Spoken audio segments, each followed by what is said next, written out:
장모님 건강 걱정된다더니 말짱하시잖아. 여태까지 어디 아프신 적 있어?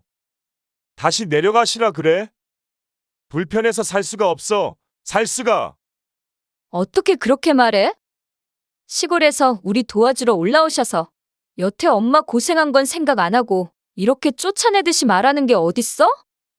당신이 엄마 때문에 언제 불편했다고 그래? 언제 불편했냐고? 당신은 엄마니까 그런 소리라지. 나는 남의 엄마랑 사는 게 편하겠어? 뭐? 남의 엄마?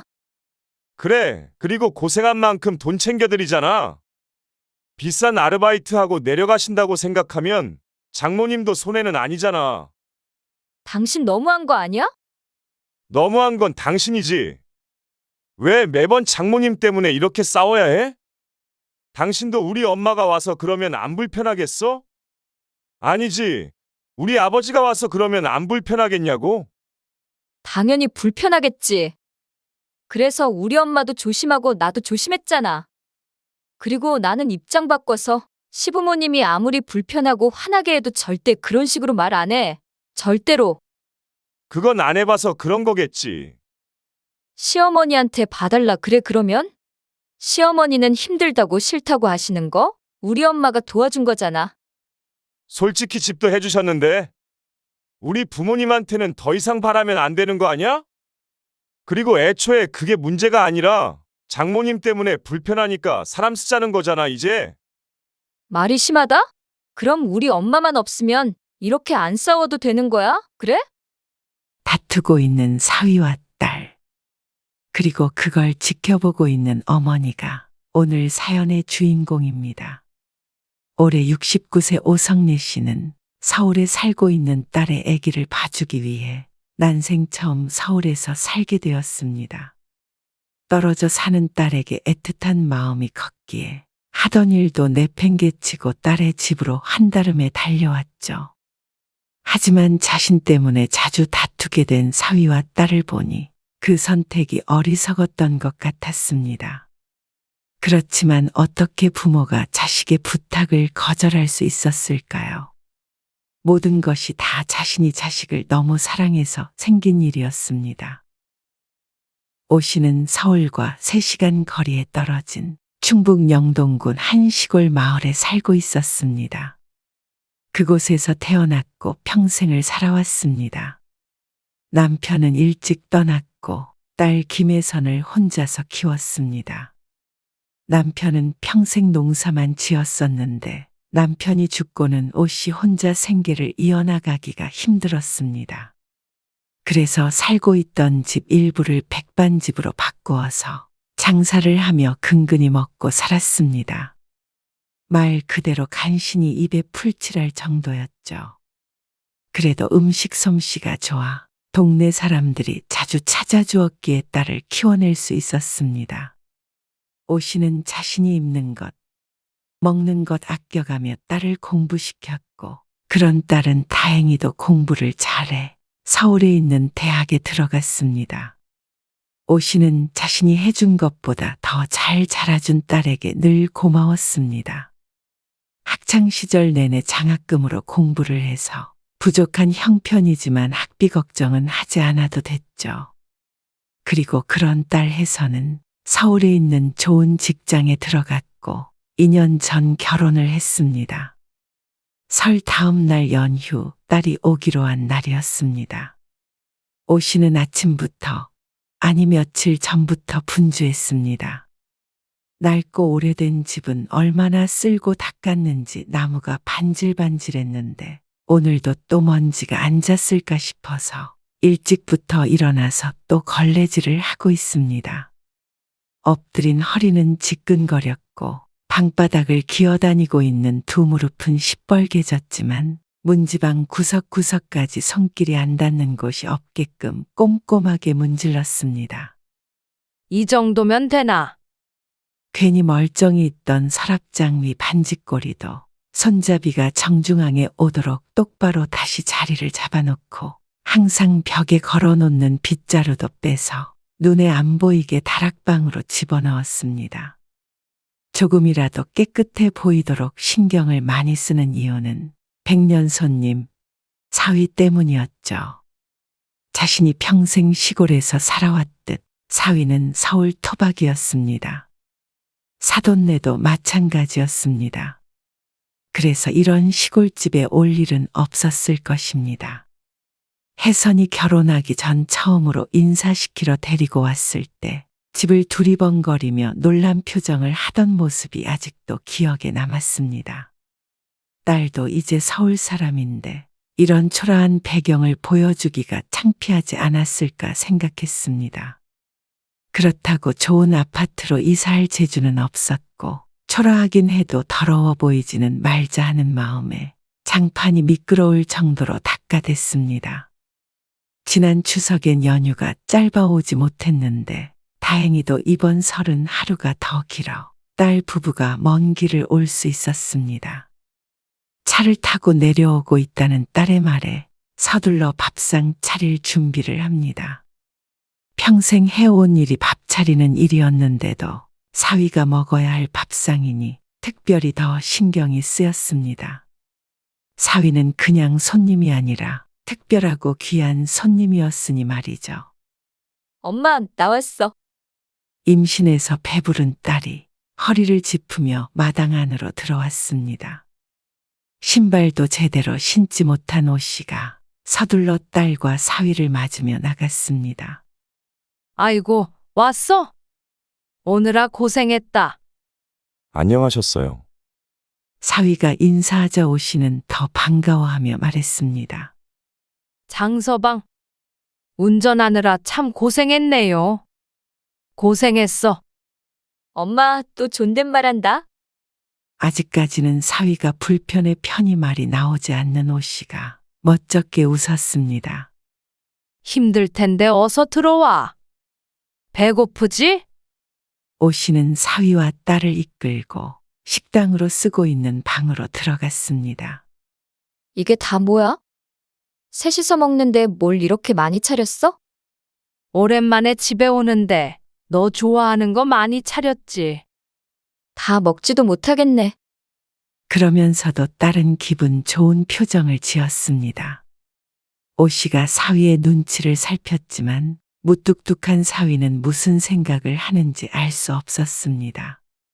장서방이 뭘 좋아할지 몰라서 이것저것 차려봤어. 지난번에 갈비찜 좋아하는 것 같길래 그것도 했고. 네, 잘 먹겠습니다. 오씨는 새벽부터 열심히 차리긴 했지만 막상 자신의 입으로 들어가는 음식은 별로 없었습니다. 그저 딸과 사위가 맛있게 먹는지 살피느라 바빴죠. 잘 먹겠습니다. 잘 먹었습니다. 별다른 대화 없이 필요한 말만 하는 사위가 편하지는 않았지만 그래도 오씨는 그 정도 거리가 나쁘지 않다고 생각했습니다. 자신도 사위를 아들처럼 살갑게 대할 재주가 없었고 사위가 자신에게 잘하는 건 중요하지 않았으니 말이죠. 오씨는 그저 사위가 딸에게만 잘하길 바랐습니다. 혜선이 싹싹한 성격이기 때문에 사위와는 잘 지내는 듯 보여 마음이 놓였습니다. 참 잘 어울리는 부부라고 생각을 했습니다.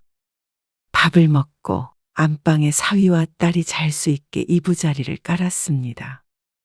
새로 빨아서 햇빛 냄새가 나는 듯한 두꺼운 이불은 딸과 사위가 왔을 때만 꺼냈습니다. 안방을 내준 오씨는 식당으로 쓰는 방에 들어가서 상을 한 켠으로 밀고 이불을 깔았습니다. 딸도 말리지 않았던 이유는 안방은 하나고 식당에서 사위를 재울 수는 없었기 때문입니다. 이 밤이 지나면 딸이 다시 올라간다는 것이 서운했습니다. 1년에 2번 보면 많이 보는 딸이기에 조금 더 오래 보고 싶은 마음이었습니다. 하지만 붙잡고 싶은 시간은 늘 빨리 흐르는 법이죠. 다음 날 아침 일찍 혜선과 사위는 귀경길에 올랐습니다. 점심은 먹고 가지 그래. 차 막히기 전에 가야지. 안녕히 계세요. 딸과 사위가 인사를 하고 차를 타고 떠났습니다. 차가 구불구불한 골목을 빠져나가 뒷공무니까지 완전히 보이지 않게 되었는데도 오씨는 시선을 떼지 못했습니다. 딸이 갔다는 걸 아는데도 발걸음을 돌리기 아쉬웠죠. 한 번 딸네 집에 간 적이 있었는데 그때는 돌아오느라 정신이 없어서 이렇게 아쉽지 않았는데 늘 딸이 집에 왔다 가면 가슴 한켠이 뻥 뚫린 듯 허전했습니다. 딸이 대학에 가고는 늘 혼자 지냈는데도 딸이 뒤돌아설 때면 꼭 세상에 혼자 남겨진 기분이 들곤 했습니다. 그리고 그런 슬픔은 며칠 동안 이어지곤 했죠. 오씨는 이내 고개를 젓고는 집으로 들어갔습니다. 그리고 그런 슬픔이 희미해지고 다시 딸을 그리워하며 살던 어느 날이었습니다. 오씨는 수도가에서 솥단지를 씻고 일어서다 현기증에 비틀대다 발을 헛디뎌 넘어지고 말았습니다. 머리를 부딪힌 탓에 잠시 장신을 잃었는데 조금만 발견이 늦었다면 큰일 날 뻔했다는 의사의 말에 모골이 성연했습니다. 천운으로 때마침 백반집에 들렀던 동네 사람이 발견했으니 망정이지 아니었다면 눈 뜨지 못했거나 바보가 되었을지도 모를 일이었습니다. 엄마, 괜찮아? 딸에게 소식을 전하자 딸도 무척 놀랐습니다. 괜찮어. 이제 멀쩡해. 그러지 말고 서울로 올라와. 엄마, 우리 집에서 살아. 서울? 갑자기 웬 서울? 그렇게 시골에서 혼자 지내다가 무슨 일 있어도 아무도 모를 거 아냐. 모르긴 매일 손님이 있는데. 불안하다며 서울로 올라와서 같이 살자는 딸.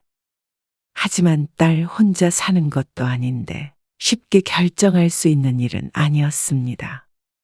그래도 장서방한테는 물어본 거야? 당연하지. 장서방도 남의 손에 애 맡기기 싫다고 차라리 그렇게 하자던데? 사람 쓸 돈 엄마한테 드리자고 그랬어. 장서방이? 사위가 그러자고 할 줄은 몰랐습니다. 오씨처럼 사위도 그저 불편해하는 줄로만 알았기 때문입니다. 그럼 엄마 식당은 어쩌고? 그게 중요해? 얼마나 번다고. 나 애기 낳으면 애기 봐줄 사람도 필요했는데 엄마가 와서 봐주면 되잖아. 어차피 사람 쓰려고 했으니까 그 돈 엄마 주면 엄마도 식당보다 훨씬 낫지. 오씨는 고심 끝에 서울로 올라가기로 했습니다. 딸이 출산하고 난 뒤 몇 달이 지났을 때 오씨는 짐을 싸서 딸의 집으로 들어갔습니다. 그렇게 같이 살게 된 오씨와 딸 그리고 사위. 오씨는 작은 방에서 아기와 함께 잠에 들었습니다. 그리고 새벽 일찍 일어나 출근하는 사위와 딸을 위해 밥을 차렸고 그 뒤로는 육아와 집안일을 하다 보면 시간이 훌쩍 흘렀습니다. 젊은 사람들도 하기 힘든 일을 70이 다 된 노인이 하려니 여간 고단한 게 아니었지만 새벽에 울어대는 애도 돌봐야 하기 때문에 잠도 푹 자질 못했습니다. 하지만 자신이 없으면 이 일을 모두 딸이 해야 한다는 생각에 견딜 수밖에 없었습니다. 그리고 딸도 보고 손녀딸도 보니 그저 괴롭기만 한 것도 아니었죠. 하지만 사위와의 거리는 도무지 가까워질 수가 없었습니다. 처음에는 그 거리감이 크게 불편하지 않았지만 함께 살아보니 사위는 오씨의 생각보다 차가운 사람이었습니다. 장모님, 주말엔 저도 쉬어야 하니까 청소기는 돌리지 말아주시고요. 애기도 되도록이면 방에서 봐주세요. 그래. 알았다. 그리고 서재 청소하실 때는 아무거나 건드리지 말아달라고 부탁드렸잖아요. 중요한 서류들이 있어요. 그냥 바닥에 떨어져 있길래 책상 위에 올려놓은 것뿐이야. 그래도 신경 쓰여요. 그래. 조심하마. 그렇다고 사위가 공짜로 장모를 부려먹느냐? 그것은 아니었습니다. 사람을 쓰려면 드는 돈만큼 오씨에게 줬는데 그건 오씨에겐 굉장히 큰 돈이었습니다. 하지만 딱 그만큼이었습니다. 사위는 오씨를 돈을 주고 고용한 사람처럼 대했죠. 늘 장모님이 아닌 가정부에게 하듯이 말하는 사위 때문에 속이 쓰렸던 것도 여러 번이었습니다. 그리고 그런 사위의 성격을 알자 오 씨는 모든 행동에 있어서 더욱더 조심스러워졌습니다. 사위가 먹는 것, 입는 것은 특히나 더 신경 썼습니다. 그리고 사실 오 씨는 사위에게 부채감을 갖고 있기도 했습니다. 부유한 사돈과는 다르게 딸 시집 보내며 오 씨가 보탰던 돈은 1,000만 원 뿐이었으니 말이죠. 그에 반해 사위는 서울 한복판에 이렇게 좋은 집도 해오고 딸에게 모든 풍족한 환경을 제공했습니다. 딸을 거의 맨몸으로 시집 보냈으니 부채감이 있을 수밖에 없었습니다. 그래서 더욱 사위가 어려웠던 것도 있었겠죠. 사위뿐만이 아니라 사돈도 마찬가지였습니다. 엄마, 내일 시부모님 오신대. 내일? 응, 엄마도 괜찮지? 별거 신경 쓸 거는 없고. 밥은 외식하지 않을까 하는데. 하루 주무시고 가신대. 그래. 근데 엄마가 내일 약속이 있네. 오 씨는 자기도 모르게 없던 약속을 만들며 둘러댔습니다. 무슨 약속? 엄마가 서울에 아는 사람이 있어? 아, 고향 친구인데 어쩌다 보니 보기로 했네. 잘 됐다. 주말에 엄마 없으면 너 혼자 애기 보기 힘들까봐 걱정했는데. 그래. 어쩔 수 없지. 시부모님한테 네가 잘 말씀드려. 오랜만에 너무 뵙고 싶었는데 선약이 있어서 못 뵙고 간다고. 알았어. 오 씨는 다음 날 사돈이 오기 전에 밖을 나섰습니다. 갈 데가 없었던 오 씨는 집 근처에 있는 찜질방으로 향했습니다. 닭! 오 씨는 바닥에 삶은 계란을 때려 껍질을 깠습니다. 저녁밥 대신 계란을 우물거리고 있는 모습을 보면 누군가는 청승 떤다고 생각할 수도 있겠지만 오 씨는 사돈과 대면하는 것이 꺼려졌습니다. 사돈 보기도 부끄럽기도 하고 서로 불편할까 싶어 차라리 나와 있는 것이 속 편했습니다.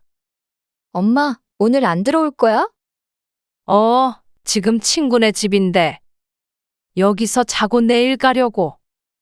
딸은 의아해했지만 더는 묻지 않고 전화를 끊었습니다.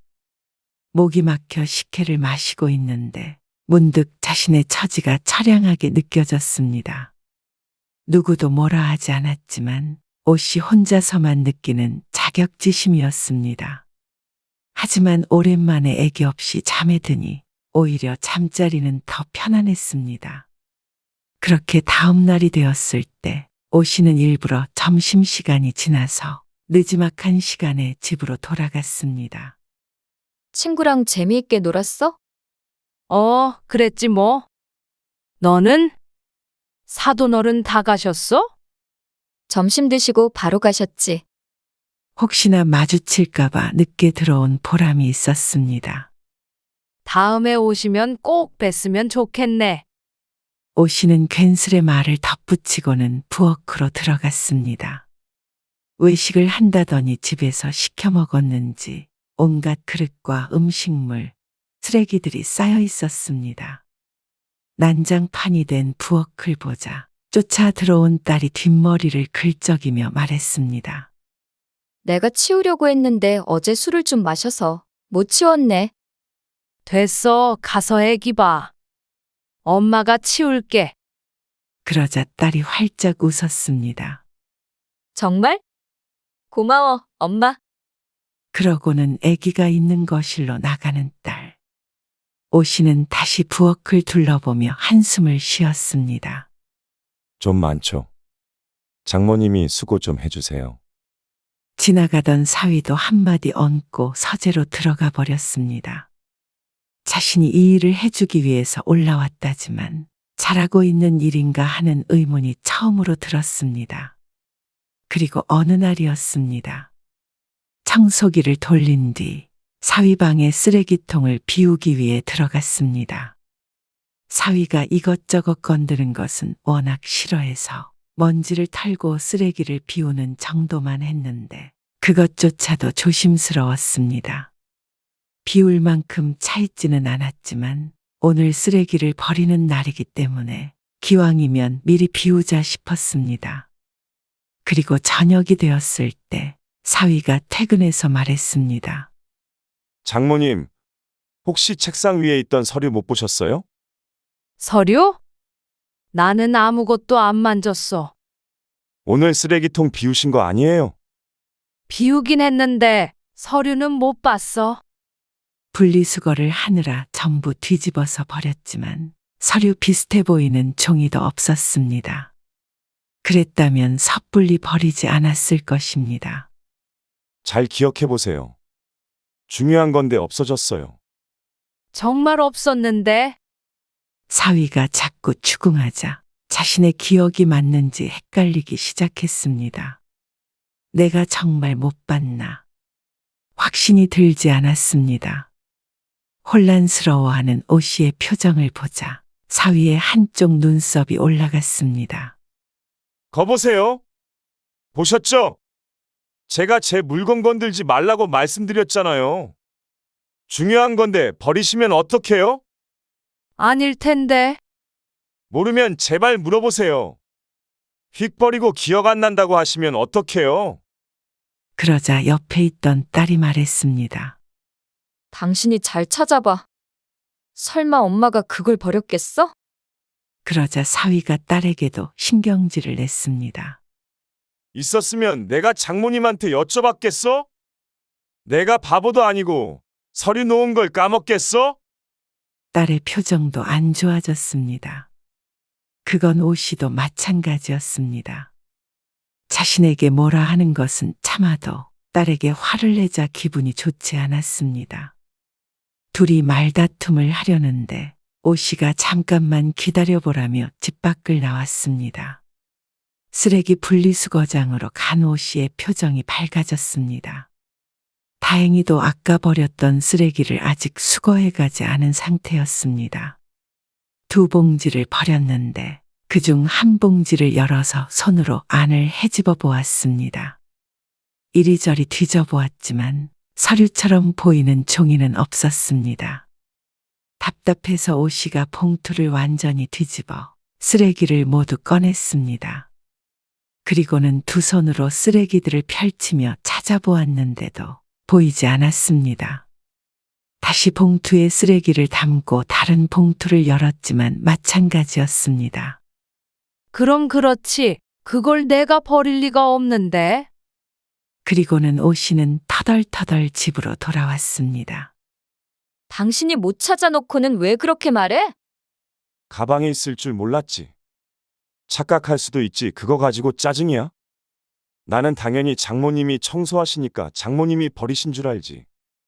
그럼 차라리 서재는 당신이 치우던가? 뭐? 그럴 거면 장모님은 뭐하러 오신 거야? 그런 거 하시라고 부른 거잖아. 당신 말이 좀 심하다. 무슨 파출부 부른 것도 아니고 엄마한테 애 봐달라고 부탁한 거지. 당신이 고용한 사람이 아니야. 파출부보다 돈은 훨씬 많이 주고 있잖아. 그리고 집안일은 당신이 시켰지. 내가 시켰어? 집안일은 당신도 분담해야 하는 거 아니야? 돈만 주면 끝이야? 둘의 부부싸움을 듣던 오 씨가 깜짝 놀라서 사위와 딸을 말리려고 다가갔습니다. 두 사람의 어깨를 잡으려는데 손이 너무 더러워 만지지 못했습니다. 그러자 그 손을 본 사위가 인상을 찌푸렸습니다. 오 씨는 그런 사위를 못 본 척하고 물었습니다. 서류 찾았어? 내 가방에서요. 다행이다. 찾았으면 됐지. 왜 별것도 아닌 거 가지고 둘이 싸워? 그게 아니라 됐다, 됐어. 밥 차려줄 테니까 얼른 씻고 밥이나 먹자. 오 씨는 서둘러 손을 씻고는 저녁 밥상을 차렸습니다. 마지못해 사위와 딸이 식탁에 앉았지만 식사 자리는 숨막히게 정적만 흘렀습니다. 오 씨는 뭐라고 말이라도 붙여보고 싶었지만 자신 때문에 싸운 것 같길래 입을 꾹 다물었습니다. 가만히 있는 게 도와주는 것일 듯했습니다. 불편하게 식사를 마쳤지만 이날 일이 끝은 아니었습니다. 종종 다투는 모습을 보게 되었는데 그때마다 오 씨는 어떻게 해야 할지를 몰랐습니다. 그저 오 씨 자신 때문에 싸우는 것은 아니길 바랄 뿐이었습니다. 그 뒤로도 더 사위 눈치를 보게 됐고 동시에 딸 눈치도 보게 됐습니다. 서울에 올라오면서 내 집처럼 편할 것이라고 생각하지는 않았지만 이렇게 불편한 하루하루를 보내게 될지는 몰랐습니다. 그래도 있는 듯 없는 듯 조심히 살면 별탈 없이 지낼 수 있을 거라고 생각했습니다. 하지만 그것도 오 씨의 착각이었습니다.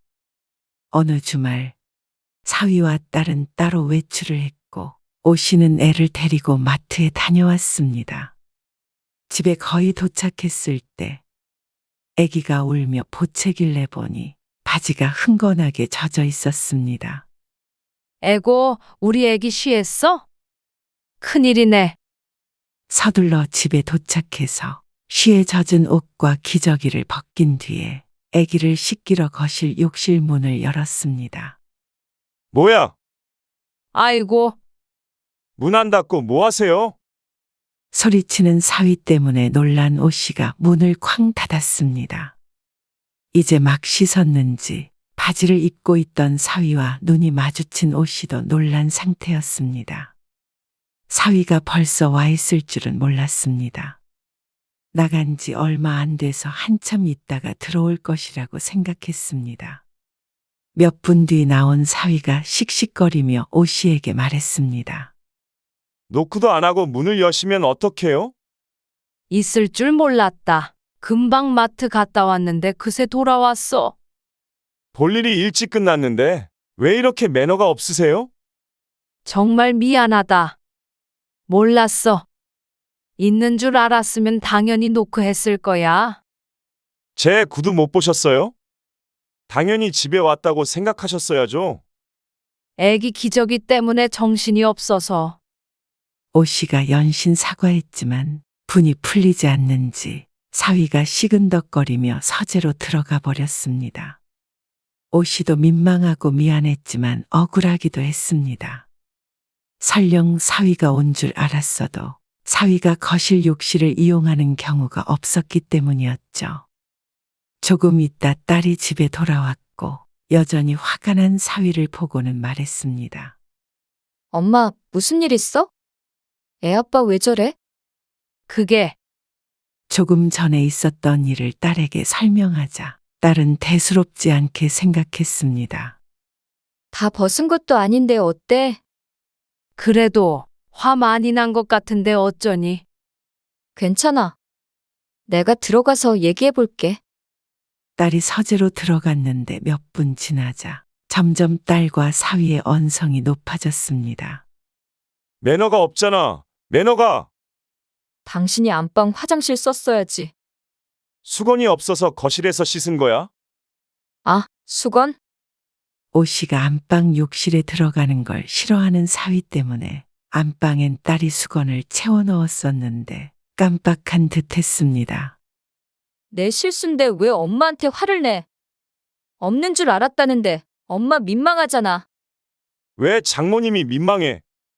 내가 민망하고 수치스럽지. 다 벗고 있었던 것도 아닌데 뭘 그래? 그리고 당신도 문을 잠그고 씻어야지. 그게 그렇게 별일 아니야? 당사자가 싫다는데. 그리고 어머니 매번 이렇게 매너 없이 구시는 거 진짜 불편하다고. 언제 또 매번 그랬다는 거야. 자꾸 내 공간을 침범하시잖아. 계속 이런 식으로 하시면 더 같이 못 살아. 그게 무슨 말이야? 장모님 건강 걱정된다더니 말짱하시잖아.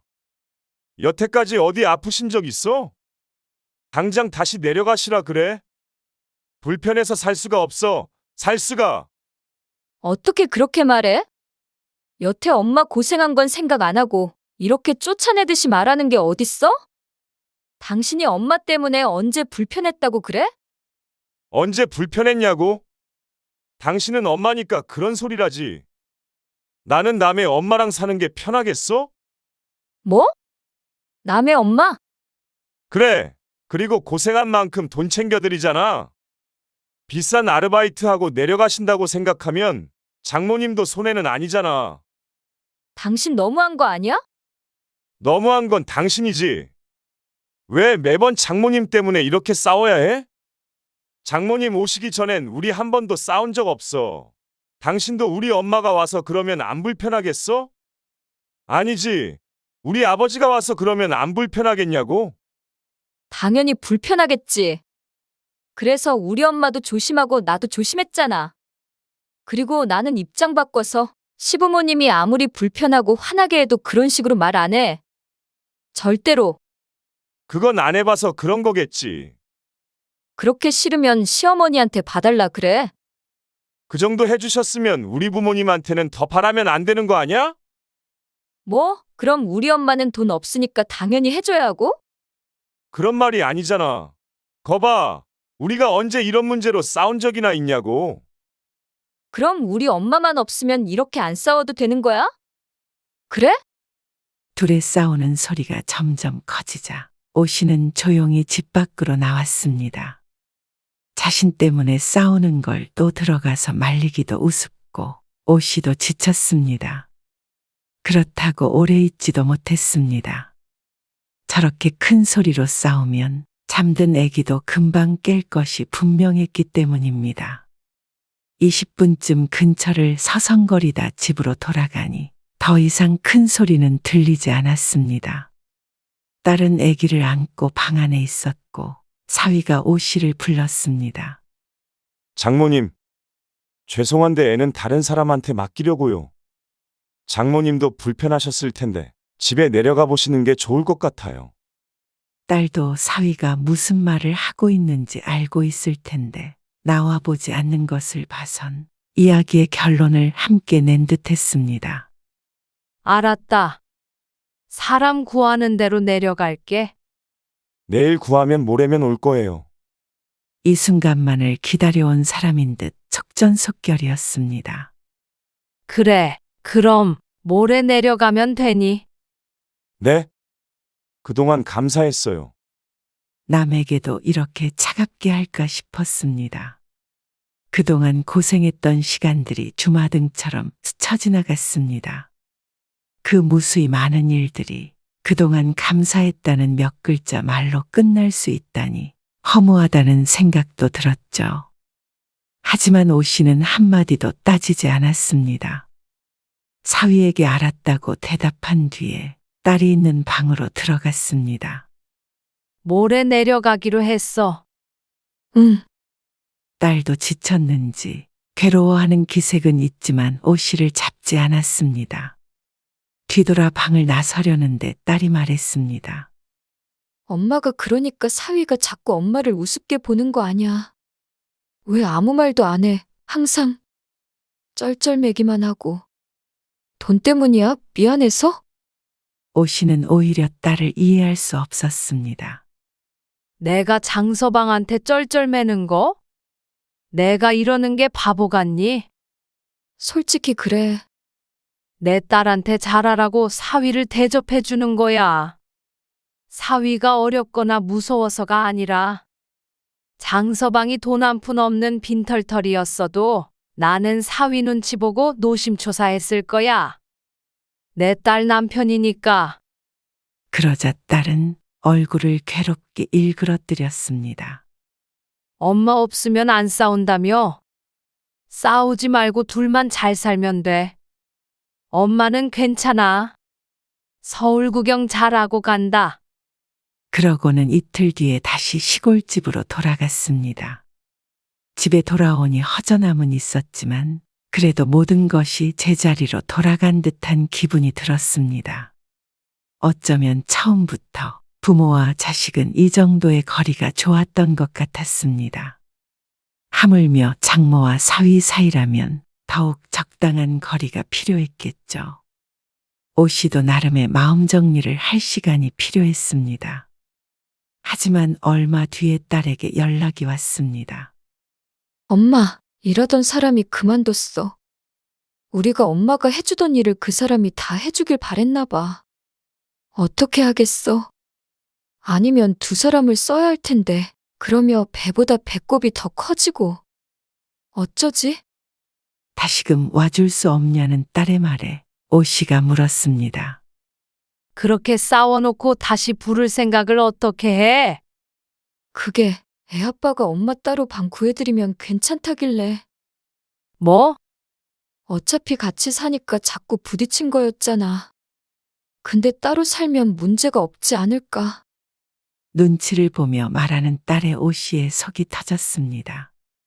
물론 얼마나 상황이 힘들었으면 쫓아낸 엄마를 다시 부를까 싶기도 했지만 이제는 자신이 사위의 얼굴을 볼 자신이 없었습니다. 하루 종일 그 집에서 애 보고 일하는데 따로 산다고 안 보게 되겠니? 그냥 명절 때나 보며 지내자. 애는 시어머니한테 부탁해보고. 진작 여쭤봤지. 근데 힘들다고 싫다고 그러시네.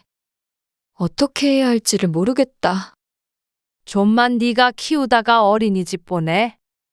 그리고 힘들어도 너희 둘이 잘 헤쳐나가 봐라. 엄마, 다시 내려가시라고 했다고 서운해서 그래?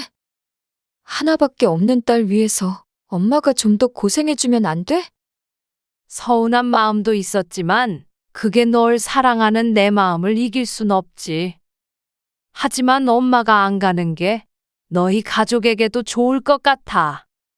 엄마는 너 힘들다면 지금이라도 달려가서 도와주고 싶지만 그게 널 돕는 일이 아닌 것 같아.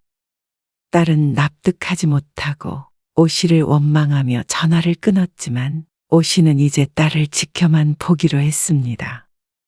사위가 자신에게 했던 말들은 비수 같았지만 그 비수가 딸에게만 향하지 않는다면 오 씨는 참을 수 있었습니다. 지켜보다가 사위가 딸에게도 그러는 날이 온다면, 그래서 딸이 언제든지 엄마 품으로 돌아오고 싶다면 그때 주저없이 끌어안아 줄 수 있는 품이 되면 그만이었습니다. 이제 생각해보니 그게 부모의 역할이었던 것 같았습니다. 오 씨는 다시 1년에 2번 딸이 오는 날을 손꼽아 기다리게 되었습니다.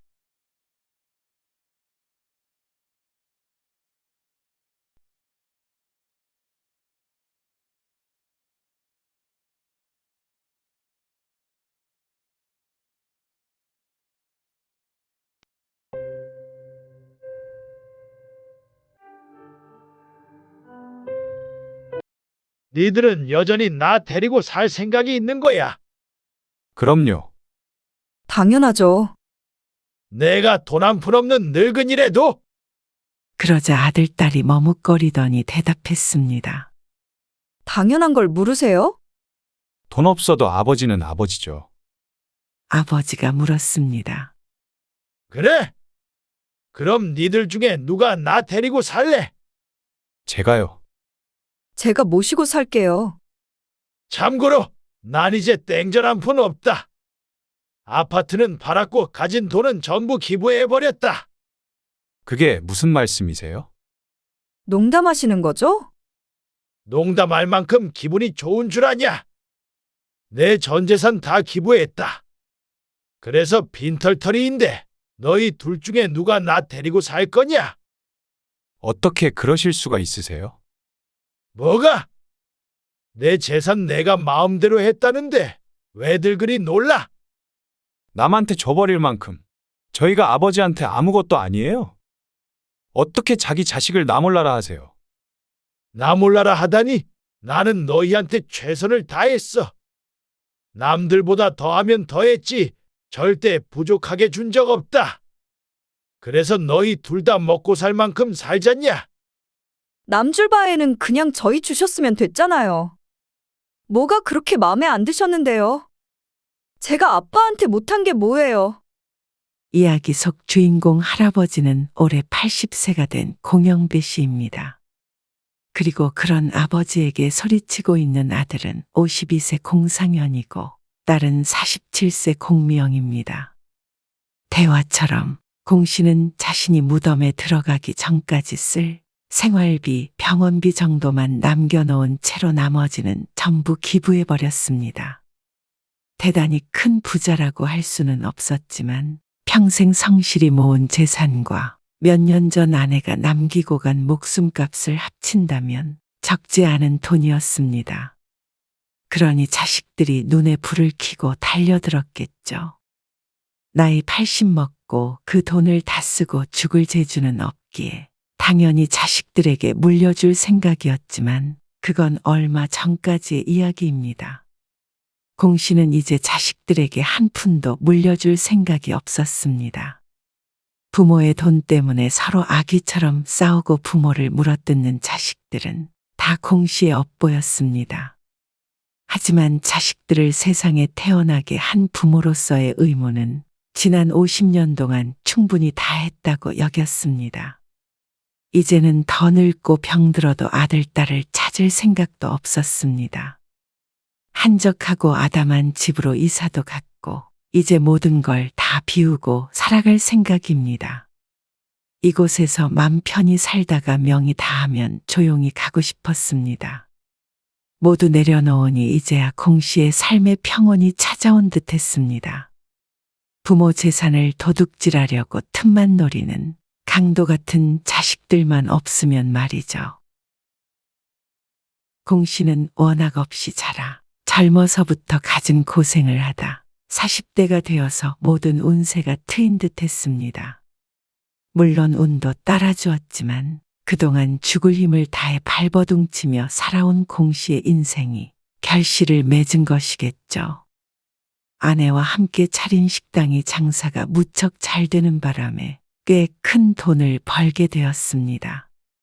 그렇다고 주체하지 못할 만큼 큰 돈을 벌었냐 하면 그것은 아니었지만 공 씨의 자식들은 하고 싶은 것 하며 클 수 있었죠. 그리고 자식들 시집장가 보낼 때는 똑같이 집 한 채씩 마련해 주었습니다. 여기까지가 공 씨와 아내가 생각했던 자식들 뒷바라지의 끝이었습니다. 하지만 부모 된 것이 죄인지라 그 뒤로도 자식들이 손 벌리면 도와줄 수밖에 없었죠. 하지만 자식들의 생각은 또 달랐던 듯 했습니다. 아버지, 혹시 재산이 얼마나 있으세요? 뭐? 갑자기 무슨 뚱딴지 같은 소리야? 아니, 남들 보면 다들 부모님 재산이 얼마나 있는지 알고 있더라고요. 근데 저는 모르니까. 궁금해서 그렇죠.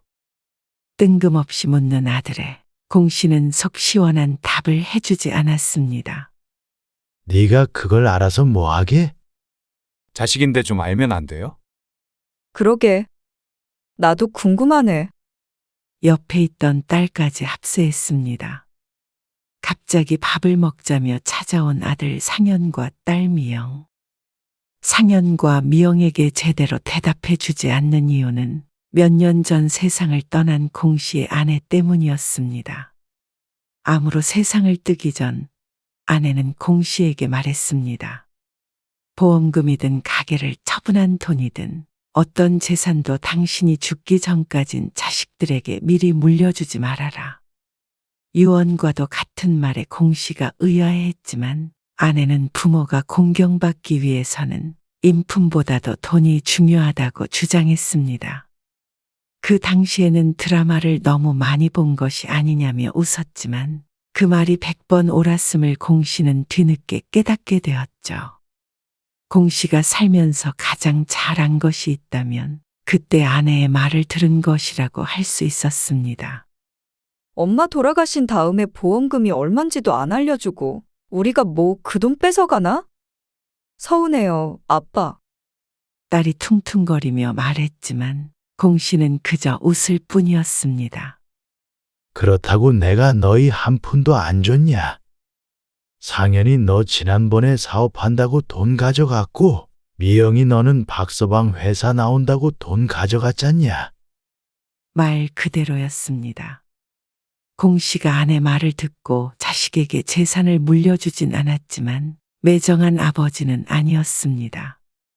도움이 필요할 때는 손길을 내밀기도 했으니 말이죠. 가게 정리한 돈도 꽤 될 것 같은데.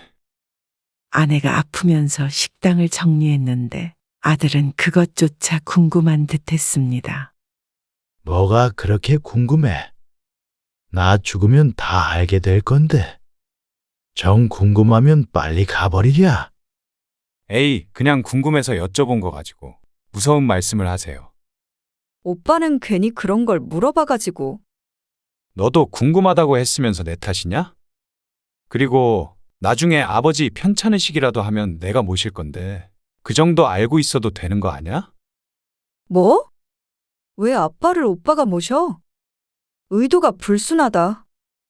의도. 효심이다, 효심. 효심 다 얼어 죽었네. 새언니가 잘도 아빠 모신다고 하겠다. 내가 모실 테니까 걱정 말어. 니들이 그렇게 효자인 줄 처음 알았네. 됐다. 나는 내가 알아서 잘 살 테니까 일어나지도 않을 일 가지고 싸울 필요 없다. 그리고 재산이 얼마가 됐든 나 죽으면 똑같이 나눠 가져라. 그날의 대화는 그렇게 일단락되었지만 끝난 것은 아니었습니다. 고요한 연못에 던져진 돌 하나가 연못 전체를 흐리는 파문을 가져왔죠. 어느 날 공 씨는 아들에게 전화를 받았습니다. 아버지, 저 지난번에 모신다고 했던 거 빈말 아니에요. 이참에 저희 집에 들어와서 사시는 건 어떠세요? 아, 됐대도 그러네. 아직도 그 얘기냐? 멀쩡한 집 놔두고 왜 너희 집에 가? 1시간 거리인데 볼 일 있으면 그냥 왔다 갔다 하면 되지. 불편해서 싫다. 불편하실 게 뭐 있어요? 저희 집이 아버지 집이나 마찬가지죠. 애 엄마도 좋다고 해요. 나중에 무슨 일이 있으실 줄 알고요. 언젠간 합쳐야 할 말이 올 텐데 연습하는 셈 치고 며칠만이라도 있다가 가세요. 그럼. 무슨 연습식이나 해? 미영이랑도 얘기를 해봤는데요. 서로 모시고 싶다고 하니까 나중에 아버지 어디에 계실지 지금 며칠씩 살아보고 결정하시면 좋죠. 니네 집에도 미영이 집에도 안 간다니까 그러네. 아, 그럼 그냥 아들 보러 놀러 오신다고 생각하시던가요? 어머니 그렇게 가시고 얼마나 후회했는데요. 아버지한테 효도할 기회는 좀 주세요. 며칠만 와서 쉬다 가세요. 아내까지 들먹이며 하는 아들의 말에 더 이상 거절의 말을 하지 못했습니다. 들어와서 살라는 것도 아니고 며칠만 얼굴 보고 가라는 자식에게 어느 부모가 싫다고 할 수 있을까요? 그래, 알았다. 근데 이놈이 소 심주를 삶아 먹었나? 왜 이렇게 고집이 세? 아버지 닮아서 그런가 보죠. 그렇게 다음 주부터 공 씨는 아들네 집에서 지내게 됩니다. 아들 집에 놀러 가는 거라고 생각하기로 했지만 실상은 그렇게 간단하지는 않았습니다. 아들 혼자 사는 집이 아니었기 때문이죠. 손자는 대학생이라 집을 나가 학교 근처에서 혼자 살고 있지만 며느리는 전업주부라 늘 집에 있었습니다. 그러다 보니 아들이 출근하면 공 씨는 며느리와 하루 종일 같이 있어야 했습니다. 며느리도 불편하겠지만 시아버지라고 그런 시간이 편한 것은 결코 아니었습니다. 이럴 거면 뭐 하러 온 건지 모르겠네. 오늘은 또 뭐 하다 들어가야 하나? 오늘도 공 씨는 집 근처 공원을 서성거렸습니다. 처음엔 멋모르고 종일 집에 있다가 삼시세끼를 며느리에게 밥을 얻어먹고는 아차 하는 생각에 나오게 되었습니다.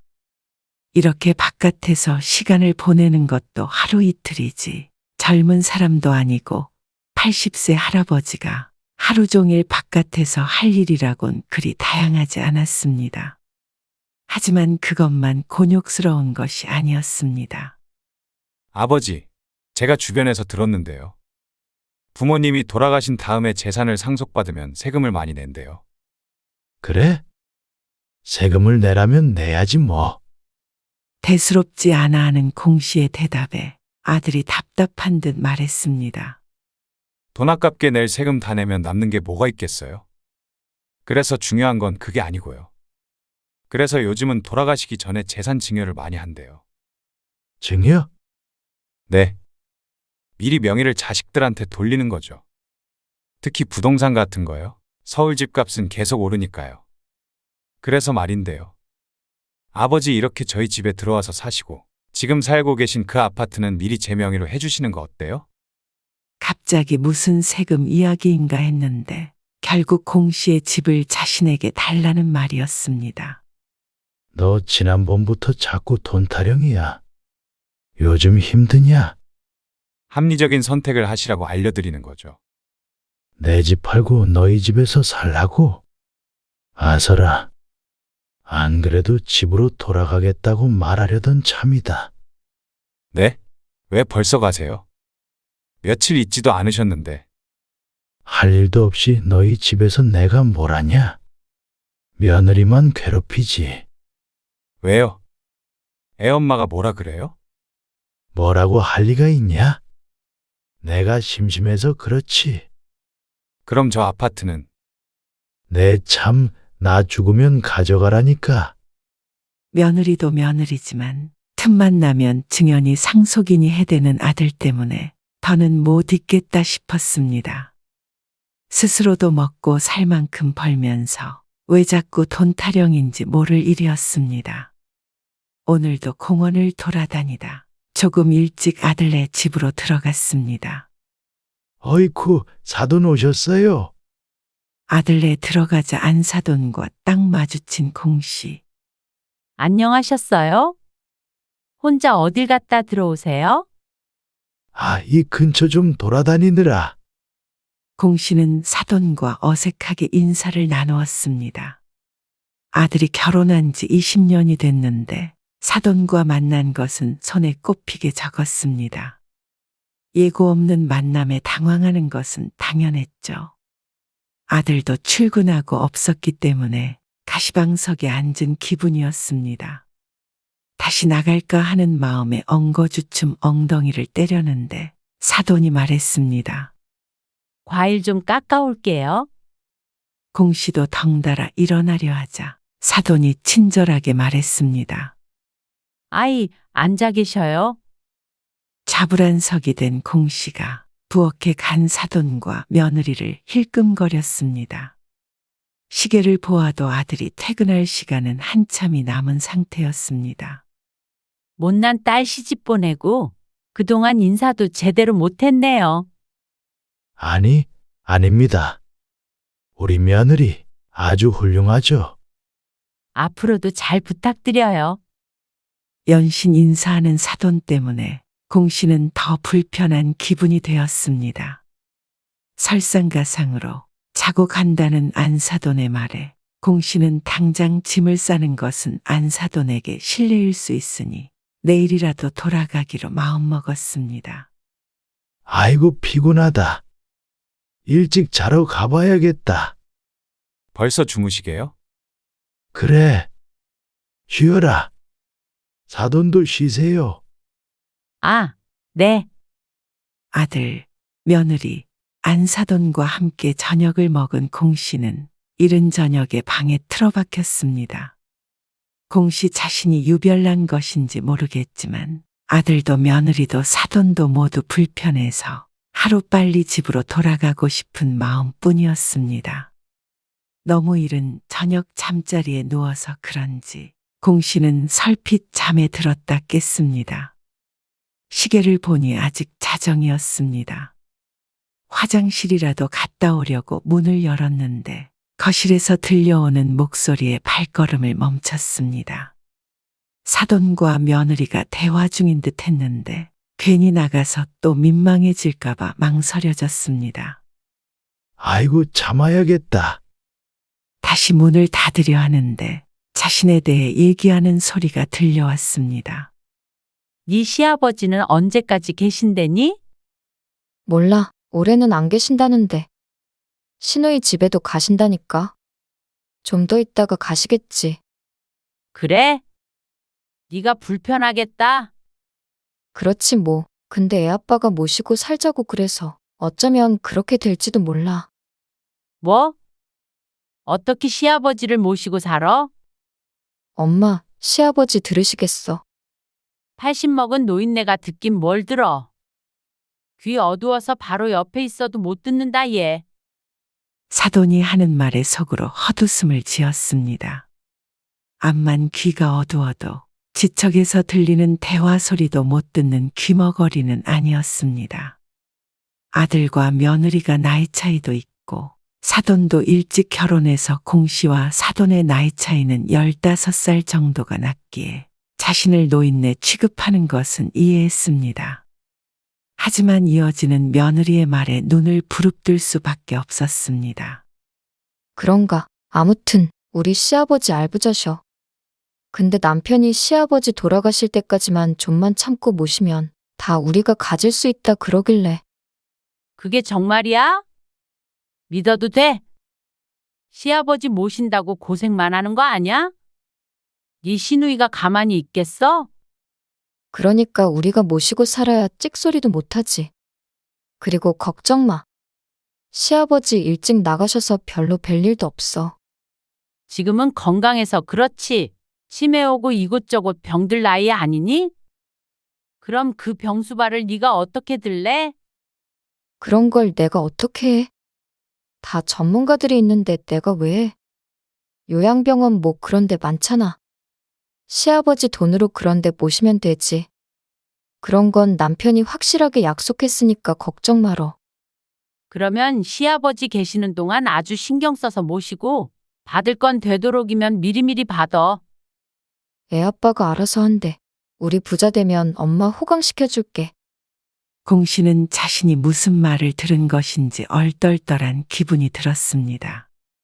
삼시세끼 차려주며 상냥하게 웃던 며느리가 뒤로는 이런 생각을 하고 있을 줄은 몰랐습니다. 그것도 다 아들이 약속한 것이라니.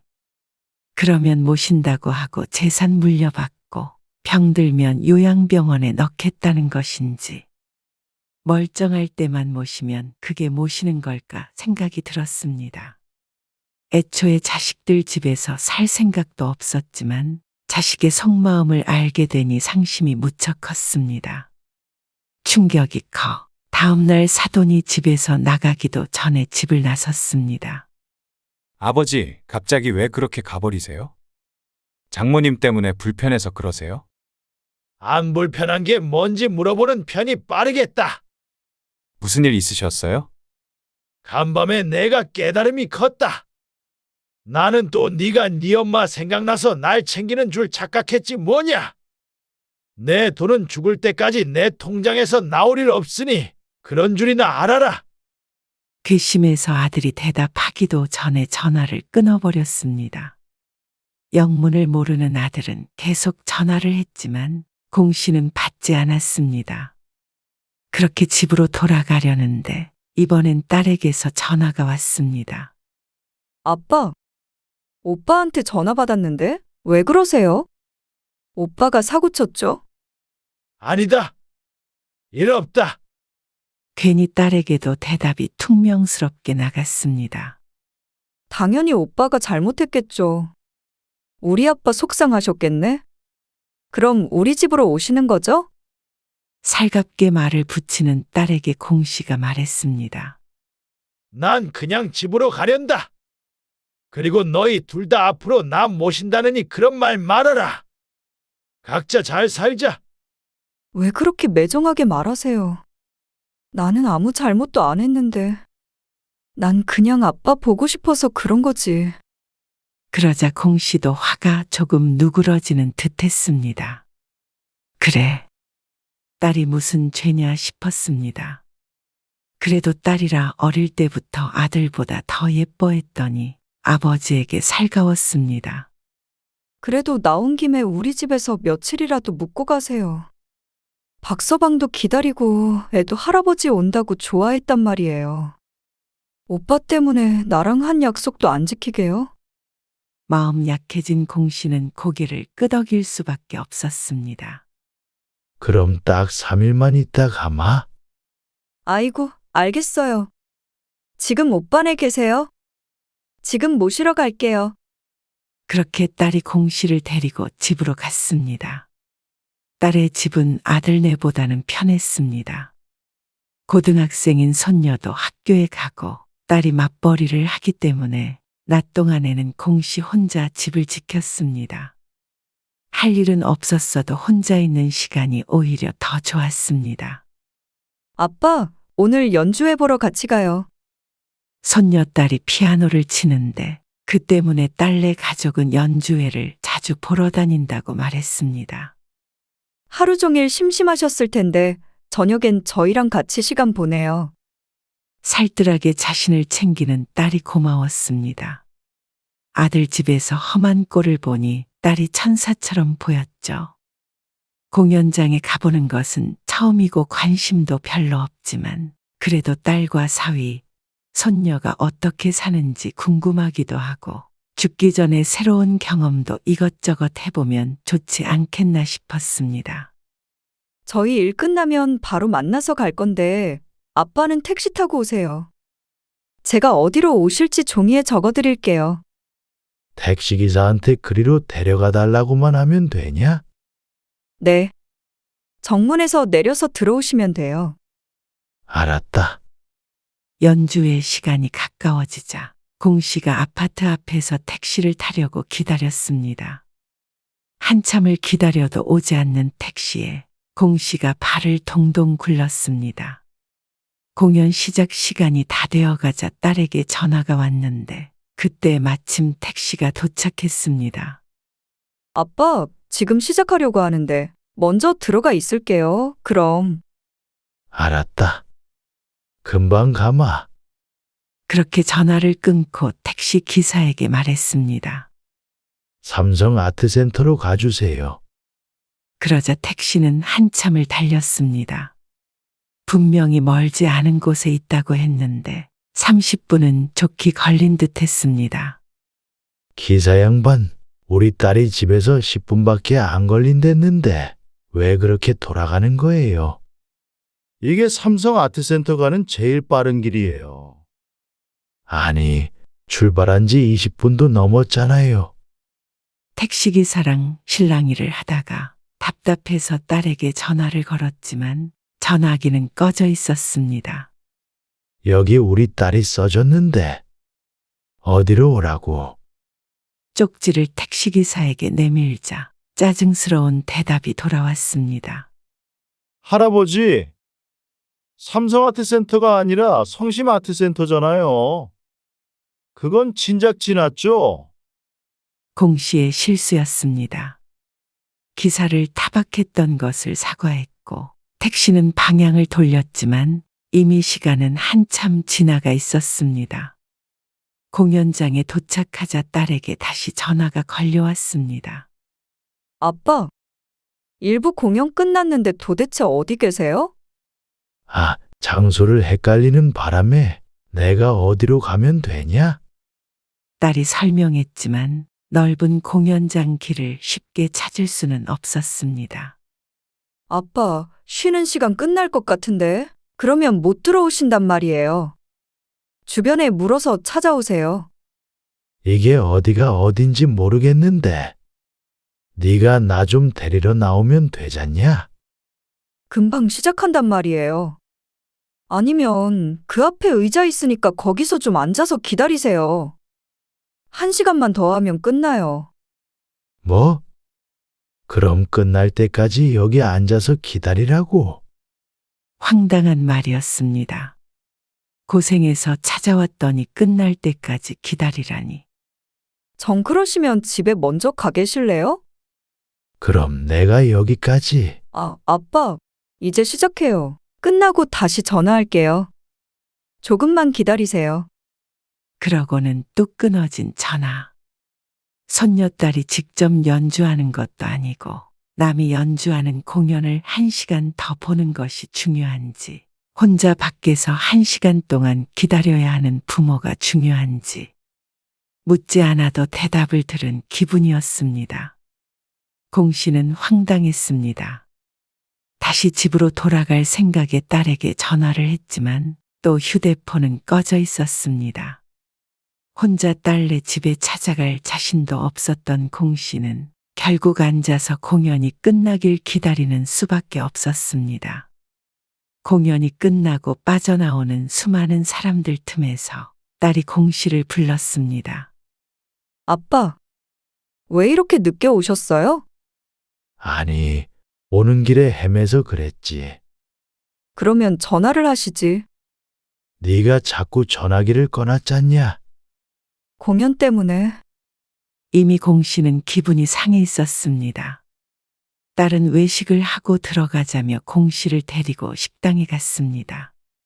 식사를 하며 딸은 눈치 없이 공 씨에게 자꾸 말을 걸었습니다. 아빠 공연 못 봐서 서운하셨구나. 다음에 보면 되죠. 모시고 갈게요. 됐다. 안 봐도 돼. 그러면 나중에 우리 딸 피아니스트 되면 그때 보러 오세요. 그러자 가만히 밥을 먹고 있던 손녀딸이 부르퉁하게 말했습니다. 내가 어떻게 피아니스트가 돼? 아주 어려서부터 피아노를 배웠고 당연히 피아니스트가 될 것이라고 생각했던 손녀딸이 그렇게 말하자 공 씨는 의아해했습니다. 그게 무슨 말이야? 네가 피아니스트가 왜 못 돼? 유학도 안 보내주면서 무슨 손녀딸의 말에 미영이 머리를 짚었습니다. 또 그 얘기야? 이번에 선아도 독일 갔어. 보아하니 손녀딸이 유학을 보내달라고 조르는 듯 했습니다. 너희 할아버지 계신 김에 한번 말씀드려 보던가. 갑자기 공 씨에게로 돌려진 화살의 공 씨가 어리둥절해했습니다. 할아버지 부자야. 유학 보내달라고 해. 딸이 하는 황당한 말에 공 씨가 헛웃음을 짓고 있었는데 손녀가 말했습니다. 할아버지, 나 유학 보내줘. 다른 애들 다 간단 말이야. 할애비가 어떻게 보내줘? 아빠가 우리 딸 유학 좀 보내줘요. 그 돈 다 어디다 써요? 손녀한테 투자하면 좋지. 사위도 말리지 않는 것을 보니 딸과 어떤 이야기가 오간 듯도 보였습니다. 안 그래도 그 말씀드리려고 했어요. 아빠 저희랑 지내는 거 별로 안 불편하시죠? 아빠는 저희가 모시고 살 테니까 저 물려주실 재산 미리 좀 주세요. 꼭 아들 상현과 둘이 짠 듯이 똑같은 말을 하는 딸 미영. 니들은 도대체 나한테 돈 맡겨놨냐? 그리고 나 데리고 사는 게 뭐 그리 대단하고 괴로운 일이길래 내가 돈까지 줘가면서 너희한테 날 맡겨야 하냐? 혼자 잘 사고 있는 애비를 이리 와라 저리 가라. 모시네 못 모시네. 미영이 넌 안 그런 줄 알았더니 네 오빠랑 하는 짓이 똑같냐? 뭐? 오빠도 돈 달래요? 아주 음흉하네. 거봐요. 나 없는 데서 아빠 돈 빼가려고. 됐다. 그만해라. 너희 둘이 똑같아. 아빠 진짜 서운해요. 지난번에 오빠 사업자금 대줬잖아요. 나는 너도 박서방 사업한다고 해서 돈 줬잖아. 오빠보다 덜 준 거 알아요. 덜 주긴 너 이사 간다고 했을 때 돈 보탠 건 잊었냐? 그러자 꿀먹은 벙어리가 된 딸. 그건 그거고요. 아빠는 그 돈 다 짊어지고 가시게요? 왜 그렇게 짜게 구세요? 또다시 입을 벌려 따지려 하자 공 씨가 말을 막았습니다. 됐다. 이놈도 돈, 저놈도 돈. 지겹다, 지겨워. 니네 앞가림은 너희가 알아서 해. 찢어지게 가난한 것도 아니고 있는 놈들이 더하다는 말이 딱 너희 보고 하는 말이다. 그냥 나는 내 집으로 가련다. 식사 자리에서 일어나 버리고 식당을 나왔습니다. 딸내 있는 옷가지들은 있어도 그만, 없어도 그만이었습니다. 그대로 택시를 타고 자신의 집으로 돌아온 공 씨는 아들, 딸 전화도 받지 않고 집에만 있었습니다. 자신의 돈을 호시탐탐 노리고 있는 아들, 딸을 보니 식욕도 사라지는 기분이었습니다. 웬일로 보고 싶다, 모시고 살고 싶다 하더니 그게 다 돈 때문이라고 생각하면 속에서 천불이 나는 듯 했습니다. 차라리 돈이 없었다면 이런 꼴 안 봤을까 싶기도 했지만 자식들이 하는 꼴을 보니 돈이 없었다면 더 비참한 꼴을 봤을 것 같았습니다. 그리고 아들, 딸의 말처럼 가진 재산을 모두 미리 줘버렸더라면 자신은 이미 요양원에 누워 있을지도 몰랐습니다. 지금이라도 정신 바짝 차리고 돈은 끝까지 꼭 쥐고 있어야겠다고 다짐했습니다. 그런데 다음 날 공씨의 여동생에게서 전화가 왔습니다. 네가 웬일이냐? 그게 혹시 어디 아픈 데 있어? 이 나이에 안 아픈 데가 없지. 아니, 큰 병 났냐고. 말짱한데, 글쎄 왜 그러는데? 그러면 혹시 애들이랑 사이라도 틀어졌남? 여동생의 이상한 말에 공씨가 버럭했습니다. 무슨 일인데? 아니, 그게 얼마 전에 진선이한테 전화가 왔거든. 진선은 여동생의 딸이었습니다. 미영과 동갑이었죠. 진선이가 왜? 무슨 일 있대? 그게 아니고 상현이랑 미영이한테 전화가 왔었다네. 우리 애들이? 왜? 상속인이 증연이 하면서 막 그런 걸 물어보더래. 그리고 언니 사망보험금도 자식들은 못 받는 거냐고 그러고 소송 걸면 받을 수 있냐고. 변호사인 조카 진선에게 전화했다는 자식들. 공씨는 큰 충격에 빠졌습니다. 그래서 상현이가? 아니면 미영이가? 그게 둘 다 전화했었대. 진선이한테는 비밀로 하라고 했다는데 진선이가 아무리 그래도 좀 찝찝하다면서 나한테 전화를 했더라고. 나도 오빠한테 말할까 말까 하다가 그래도 알고는 있어야 할 것 같아서. 공씨는 전화기를 툭 떨구었습니다.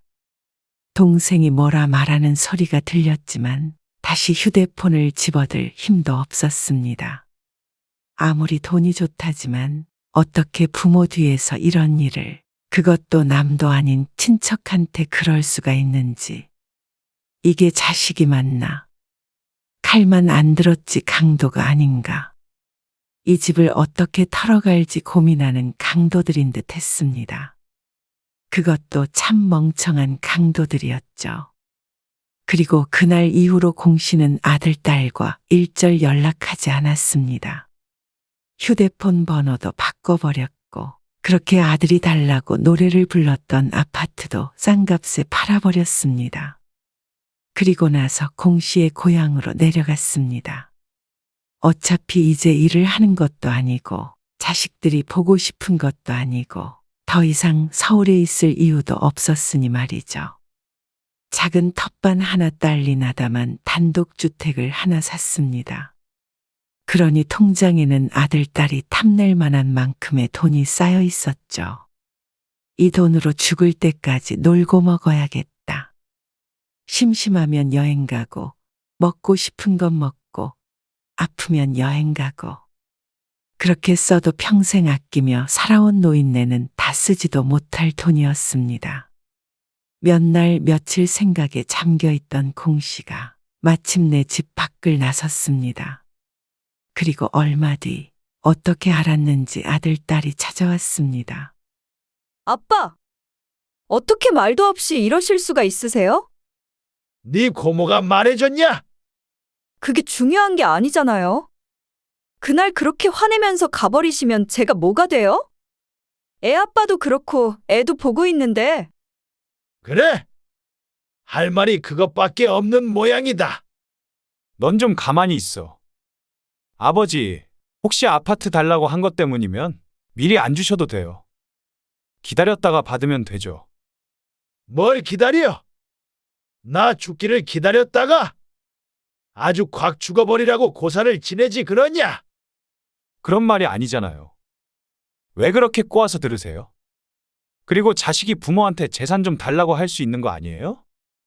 그렇다고 이렇게 말도 없이 이사까지 하세요. 아직도 정신을 못 차리는 아들이었습니다.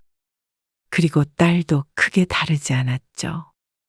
우리 못 찾게 하려고 여기에 숨으신 거예요? 그래, 맞다. 근데 왜 찾아왔냐? 왜 이런 일 가지고 삐지세요? 딸도 여전히 뭐가 문제인지도 모르고 있었습니다.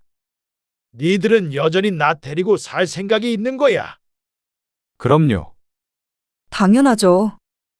내가 돈 한 푼 없는 늙은이라도 그러자 아들, 딸이 머뭇거리더니 대답했습니다. 당연한 걸 물으세요? 돈 없어도 아버지는 아버지죠. 공 씨가 물었습니다. 그래? 그럼 니들 중에 누가 나 데리고 살래? 제가요. 제가 모시고 살게요. 참고로 난 이제 땡전 한 푼 없다.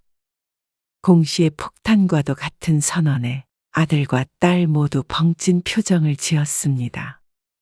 그게 무슨 말씀이세요? 말 그대로야. 아파트는 팔았고 가진 돈은 전부 기부해버렸다. 농담하시는 거죠? 농담할 만큼 기분이 좋은 줄 아냐? 내 전 재산 다 기부했다. 그래서 빈털터리인데 너희 둘 중에 누가 나 데리고 살 거니? 그러자 아들과 딸은 대답하지 못하고 서로만 쳐다보았습니다. 이내 정신을 차린 아들이 말했습니다. 어떻게 그러실 수가 있으세요? 뭐가? 내 재산 내가 마음대로 했다는데 왜들 그리 놀라?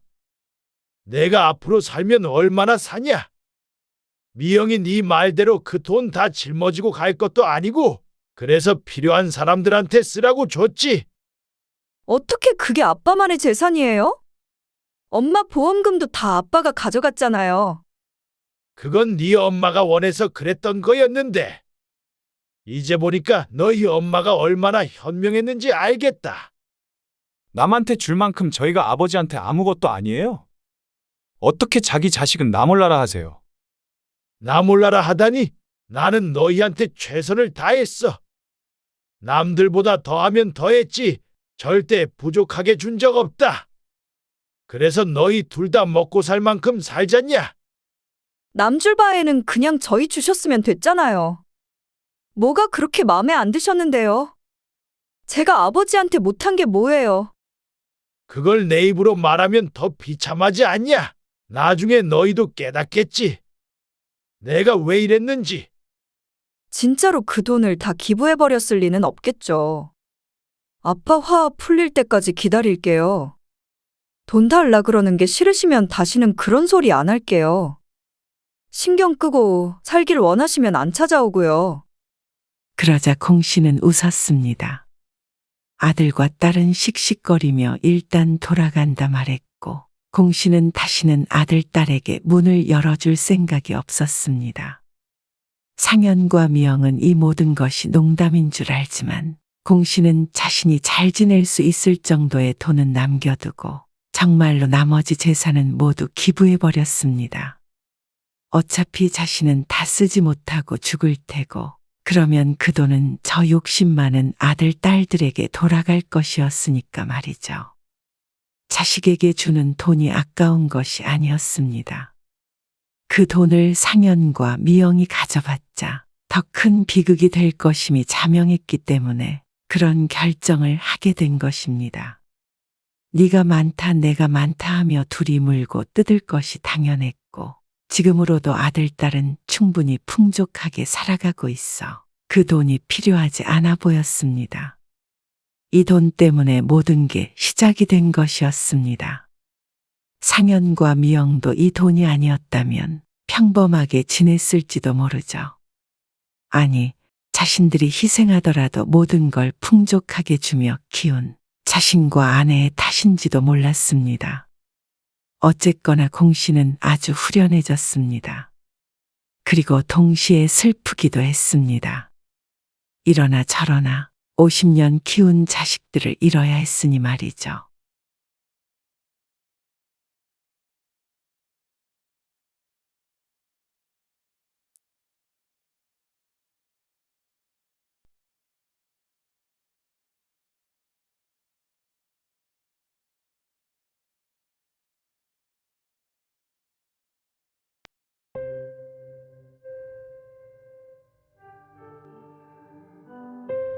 아이고 배야. 한 할머니가 앓는 소리를 내며 방바닥에 머리를 박고 엎드려 있습니다. 작은 반지하 원룸 안에서 배를 잡고 헐떡이던 할머니는 휴대폰을 들어 구급차를 부르려다 다시 내려놓았습니다. 이렇게 병원에 실려가면 명주를 조금 더 늘리는 것밖에 더 있나 싶었습니다. 쾅쾅쾅. 고통이 점점 사그라들자 이번에는 밖에서 누군가 요란하게 현관문을 두드렸습니다. 고개를 들어보니 실내는 무척이나 어두웠습니다. 하지만 반지하라 원래 빛이 잘 들지 않아 몇 시쯤 되었는지는 가늠이 되지 않았죠. 쾅쾅쾅. 딩동딩동. 집에 없어요? 문 좀 열어봐요. 초인종도 누르고 소리를 치며 문을 두드려대는 통에 할머니는 무거운 몸을 이끌고 나갔습니다. 누구세요? 힘없이 문을 열자 집주인이 문을 확 열어 젖혔습니다. 아, 계셨으면 빨리 문을 열어야지. 한참 두드렸잖아요. 괴팍한 목소리로 할머니를 타박하는 주인이 이어 말했습니다. 지난달부터 월세가 안 들어왔는데 노인 혼자 사니까 혹시 무슨 일 있나 해서 와봤어요. 아, 월세요. 저기 맞은편에 사무원룸 알죠? 거기가 작년에 노인 세입자를 한 번 받았는데 죽은 지 한참 지나서 발견했다고. 그런데 할머니는 이 근처에 아들이 산다니까 내가 방 내준 거 알죠? 여기서 죽으면 안 돼요. 괜히 소문나면 살던 세입자 다 나가요. 그래서 저기 사무원룸이 쫄딱 망했잖아. 뭔 말인지 알죠? 이걸 알겠다고, 여기서 죽지 않겠다고 약속을 해야 하는 것인지 몰라 대답을 않고 있었는데 주인은 아랑곳하지 않고 말했습니다. 그나저나 월세가 안 들어와서 할머니 아들한테 전화했더니 전화도 안 받고 지난달 거랑 이번 달 거랑 월세 입금하세요. 안 그러면 다음 달에 방 빼야 되는 거 알죠? 도배도 하고 하려면 다시 내줄 보증금도 없으니까 그런 줄 아세요. 그러고는 계좌번호가 적힌 종이를 할머니의 손에 쥐어주고는 들어왔을 때처럼 나갈 때도 문을 함부로 열어 제끼며 쾅 소리와 함께 나가버렸습니다. 예전 같았으면 무례한 언사와 행동에 궁시렁거리기라도 했을 할머니는 그런 기운도 남아있질 않았습니다. 빛도 잘 들지 않는 좁은 방 안에서 병에 걸려 죽을 날만을 기다리고 있는 신세에 화를 낸들 붙잡아 따진들 무슨 소용이 있겠나 싶었습니다. 다음 달에 방을 빼야 한다니 그래야 한다면 어쩔 수 없는 일이겠죠. 물론 그때까지 살아있다면. 오늘 이야기의 주인공은 올해 76세 원보아 씨입니다. 그리고 내주기로 했던 방세를 내지 않아 어머니를 쫓겨날 위기에 처하게 한 아들은 45세 이진수입니다. 아들의 부탁으로 평생을 시골에 살던 어머니 원 씨는 멀쩡히 있던 집까지 팔아버리고 아들네가 사는 서울로 이사를 했습니다. 하지만 지금 원 씨 곁에 남은 것은 아무것도 없었습니다. 집도 없고 돈도 없고 이제는 아들마저 없는 신세. 이 모든 것이 불과 1, 2년 사이에 바뀌어버린 처지였습니다. 남편이 죽고 난 후부터였습니다. 원 씨는 얼마 전까지만 하더라도 농부인 남편과 함께 시골 마을에서 살고 있었습니다. 아들이 하나 있었는데 원 씨와 남편의 인생은 오로지 한 단어로만 설명할 수 있었습니다. 이진수, 아들의 이름 말이죠. 남들은 적금도 들고 연금도 들고 노후 준비를 할 때 남편과 원 씨는 아들에게 모든 것을 쏟아부었습니다. 원 씨에게는 아들이 미래였고 아들이 자신들의 노후였죠. 그래서 평생 농사를 지어 아들을 가르쳤습니다. 아들이 중학교를 졸업하자마자 서울에 있는 친척집에 보내서 학비와 생활비를 대며 유학을 시켰습니다. 아들 진수는 서울에서 대학을 나왔고 공부를 무척이나 잘해서 사법고시 공부를 오래 했습니다. 어머니, 아버지. 저 공부 그만하려고요. 뭐? 갑자기 왜 그래? 남들 다 돈 버는데 저는 언제까지 이 공부를 해야 하는지 이제 지쳤어요. 지금까지 했는데 조금 더 해봐야지. 여태 공부한 게 아깝잖니? 아들은 어느 날 공부를 포기하겠다고 말했습니다. 그때가 아들 진수의 나이가 30을 막 넘겼을 때였습니다. 그동안 아들을 공부시키기 위해 죽으림을 다해 뒷바라지했던 원씨와 남편은 허무했지만 아들의 의지가 워낙 확고해서 더 이상 강요할 수도 없었죠. 아들은 그렇게 보험회사에 취직을 했고 결혼할 때는 그동안 농사를 지었던 시골 땅 대부분을 팔아 서울에 있는 아파트 한 채를 마련해 주었습니다. 이제는 나이 들어 농사도 지을 수 없었고 그맘때쯤 남편이 병에 걸려 몸져 누웠습니다. 나 죽으면 농사는 못 지어도 땅은 당신이 가지고 있어야 얼마라도 돈이 나오지? 그럼 우리 아들 집 한 채도 없이 결혼시켜요? 나야 입에 풀칠만 하면 되고 진수도 요즘 돈 잘 벌잖아요. 그 땅 없어도 살 수 있어요. 걱정하는 남편을 원씨가 안심시켰었는데 그날의 일이 결국 잘못 꿰은 첫 단추가 되었습니다. 며느리는 오래 지나지 않아 아이를 가졌고 손주가 태어난 직후 원씨는 남편을 잃었습니다. 원씨의 아들은 갓 태어난 자신의 아들을 보며 아버지를 잃은 슬픔을 달랜 듯 보였지만 원씨는 쉽게 남편을 잃은 슬픔이 달래지지 않았습니다. 기력이 없는 원씨에게 어느 날 아들이 말했습니다. 엄마, 그러지 말고 서울로 이사 오세요. 내가 어떻게 서울을 가냐? 서울이 못 올 때라도 돼요? 아들 사는 데인데 왜 못 와요? 이 집은 어떡하고? 팔아야죠. 그 시골에 작은 집 한 채 놔둔다고 오르길 하겠어요? 뭘 하겠어요? 내가 거기 가서 뭐 하냐? 뭐 하긴요. 저희 애기도 봐주시면 좋죠. 장인어른이 봐주실 수도 없으니까. 며느리는 어릴 적 어머니를 여의었기 때문에 바깥 싸돈밖에 없었습니다. 서울에 있지만 애를 보기도 힘들고 무엇보다도 몸이 안 좋아서 병원에 계시기 때문이죠.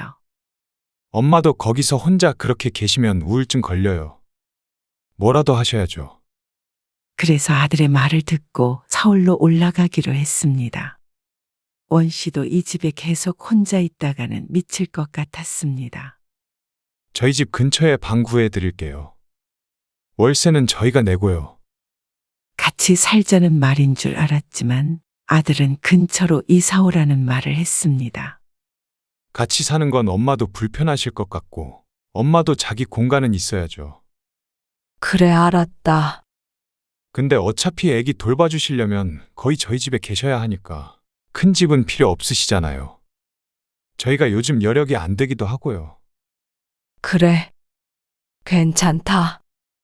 늙은이 혼자 사는데 집 크면 오히려 청소만 힘들지. 요즘 힘들다는 아들의 말에 집을 판 돈도 아들에게 모두 준 원 씨. 그렇게 원 씨는 단촐한 짐을 가지고 서울로 올라갔습니다. 바로 살 수 있게 정리해놨어요. 터미널까지 원 씨를 마중 나온 아들이 차에 태워 원 씨를 자신이 사는 동네로 데리고 갔습니다. 저기가 저희 아파트예요. 그리고 엄마랑 걸어서 10분 거리고요. 한 아파트를 가리키며 설명하는 아들. 그리고 도착한 곳은 4층 건물이었는데 건물 바깥에 풍리빌이라고 적혀 있었습니다. 여기에요. 풍림빌. 미음이 빠져 풍리빌처럼 보이는 낡고 오래된 건물이었습니다. 외관은 이래 보여도 안에는 리모델링을 해놨더라고요. 아들이 원 씨의 짐을 들어주며 건물 안으로 따라 들어갔습니다. 그런데 위가 아닌 아래를 향하는 계단으로 발을 내딛는 아들. 그리고 아들은 B100일이라고 적혀 있는 문을 열쇠로 열었습니다. 그래도 혼자 사시기엔 괜찮죠? 부분 선을 보긴 한 듯 외관보다는 깔끔하긴 했지만 리모델링이라는 단어를 붙이기엔 다소 허름했습니다. 이 동네 방값이 워낙 비싸서 지금은 반지하긴 한데요. 형편이 좀 나아지면 더 큰 데로 옮겨드릴게요. 됐다. 여기면 됐어. 물론 원씨라고 낡은 반지하 원룸이 좋은 것은 아니었습니다. 하지만 아들의 말대로 아기를 돌보려면 대부분 아들네에 가 있을 텐데 크고 좋은 집에 살아봤자 뭐하나 싶었기에 크게 신경 쓰지 않았습니다. 아들이 가고 원씨는 방을 둘러보았습니다. 한쪽 벽에는 창이 하나 있었는데 창은 컸지만 반지하라 까만 아스팔트 도로만 보였습니다. 창가에 바싹 붙어 서서 밖을 보자 저 멀리 아들의 아파트가 보이는 듯도 했습니다. 그때 그 앞을 지나가는 행인의 발이 보였습니다. 원씨는 밖에서 보이지 않게 안쪽 창을 닫아버렸습니다. 그리고 얼마 뒤에 며느리는 다시 회사에 나가기 시작했고 원씨는 왔다 갔다 하며 아기를 봐주었습니다. 저희 출근할게요. 잘 부탁드려요. 아들네외가 7시에 집을 나서는데 원씨는 그 전에 아들네 집으로 가야 했습니다. 이때부터 원씨의 전쟁 같은 하루가 시작이 됩니다. 70 넘어서 갓난아기를 돌보는 일은 절대 쉽지 않았습니다. 아니, 이 일을 계속 할 수 있을까 싶기도 했죠. 허리, 손목, 무릎은 떨어져 나갈 것 같았고 잠시도 편히 앉아서 쉬질 못했습니다. 애 키운 지가 벌써 40년이 넘은지라 자신이 요령이 없는 것인지 아들 진수가 아기 때도 이렇게 키웠었나 싶었습니다. 그리고 아기를 봐주기 위해서 가는 것이었지만 그렇다고 정말 애만 볼 수는 없었습니다. 맞벌이를 하는 아들 내외는 집을 깔끔하게 해놓고 사는 것이 힘들어 보였습니다. 그래서 이것저것 느려져 있는 살림도 매일 조금씩 해야 하다 보니 하루가 힘들었습니다. 처음엔 부담스러워하던 며느리도 나중엔 오히려 좋아했습니다. 어머니, 이건 꼭 손빨래 해주셔야 해요. 세탁기 돌리면 줄어들어요. 손빨래 해야 할 것까지 따로 담아서 건네주고 출근하기도 했습니다. 이렇다 보니 자신이 손자를 봐주러 온 건지 파출부 일을 하러 온 건지 헷갈렸습니다. 하지만 친정엄마가 안 계신 며느리를 위해서 뭐 하나라도 더 해주고 싶은 마음이었습니다. 며느리에게 잘하는 것이 아들에게 잘하는 것이라 생각했죠. 골병 나겠다. 골병 나겠어. 한적한 시골에 있을 때와는 정반대의 삶을 살게 된 원씨. 하지만 불편한 점은 그것이 아니었습니다. 원씨는 육체노동보다는 오히려 아들 며느리가 불편했습니다. 아들이 중학생일 때 이후로는 이렇게 가까이 지내본 적이 없었는데 가까이 살다 보니 부모 자식 사이도 그저 편한 것만은 아니라는 걸 알게 되었습니다. 어머니, 오늘은 가시지 말고 계세요. 원씨의 생일을 하루 앞둔 어느 날이었습니다. 아들 며느리를 기다리고 있는 원씨에게 며느리가 전화를 걸었습니다. 내일 어머니 생신이시잖아요. 출근해야 해서 미역국은 못 끓여드려서 오늘 같이 식사하고 가세요. 족발 시켰어요. 아이고, 뭘 그렇게 해. 번거롭게. 그래도 가까이 사는데 생신은 챙겨야죠. 원씨 또한 지친 몸을 빨리 누이고 싶었습니다. 그래도 며느리가 자신을 신경 써서 말해준 것이니 거절할 수 없었습니다. 저 지금 진수 씨랑 저희 아빠 병원 잠깐 들렸어요. 지금 집으로 출발할게요. 알았다. 그리고 아들과 며느리가 도착했을 때 시계를 보니 8시 반이었습니다. 족발은 진작 도착해서 차갑게 식어 있었습니다. 죄송해요. 아빠랑 얘기 좀 하느라. 아니다. 사돈 건강은 괜찮으시니? 똑같죠. 어서 드세요. 시간이 너무 늦어 족발이 입으로 들어가는지 코로 들어가는지도 모를 지경이었습니다. 서둘러 먹고 아들은 씻으러 들어갔고 원씨는 집으로 돌아가려고 짐을 챙겼습니다. 이제 간다고 인사를 하려는데 안방에서 아들과 며느리가 하는 소리가 들렸습니다. 피곤한데 왜 굳이 이 밤에 생신을 챙기라고 해? 내가 뭐 당신한테 생신상을 차리라고 한 것도 아니고 옆에 사시는데 그럼 밥 한 끼도 같이 안 먹어? 언제부터 내가 엄마 생일을 챙겼다고? 그래도 어머니 생신도 안 챙기면 어머니가 나를 뭐라고 생각하시겠어? 내일 출근해야 하는데 피곤해 죽겠다. 금방 먹었잖아. 근데 족발이 뭐야? 족발이. 대충 먹으면 되지. 저녁 생각도 없는데. 아무튼 다음부터는 그냥 용돈 드려. 남인 며느리도 저렇게 말하는데 핏줄인 아들이 엄마를 저렇게 귀찮아하는 게 창피하고 서러웠습니다. 더 듣지 못하고 원씨가 말했습니다. 난 가보마. 그러자 아들과 며느리가 놀라 문 밖으로 나왔습니다. 그리고 앞으로는 생일 같은 거 안 챙겨도 된다. 나도 오늘은 집에서 쉬고 싶었어. 괜히 하지 않아도 될 말을 하고는 나왔습니다. 어떻게든 기분이 상했다는 것을 표현하고 싶었던 모양이었습니다. 집에 도착하자 아들에게 전화가 왔습니다. 엄마, 오늘 회사 일도 힘들고 그래서 병원도 갔다 오니까 너무 피곤해서 그랬어요. 아니다. 앞으로는 정말로 이런 거 챙길 필요 없다. 그러자 옆에 있었는지 며느리가 아들의 휴대폰을 뺏어들고는 원씨에게 말했습니다. 어머니 다른 뜻이 있었던 게 아니라요. 저희가 좀 개인주의예요. 그래서 그런 거 챙기는 거 잘 못하고 솔직한 편이에요. 그러니까 오늘처럼 어머니 서운한 일 있으셔도 좀 이해해 주세요. 요즘 며느리들은 다들 이렇게 당돌한가 싶었습니다. 아들과 며느리가 똑같은 사람끼리 잘 만난 것 같았습니다. 원씨는 그 옛날 시어머니한테 싫은 소리 한마디 못하고 앵무새처럼 내만 하던 시절을 떠올렸습니다. 그때와는 물론 시대가 달라지긴 했지만 원하지도 않던 원씨에게 먼저 생일이라고 밥을 먹자고 해놓고는 그런 식으로 뒤에서 이야기하고 있는 것이 며느리가 말하는 개인주의인가 싶었습니다.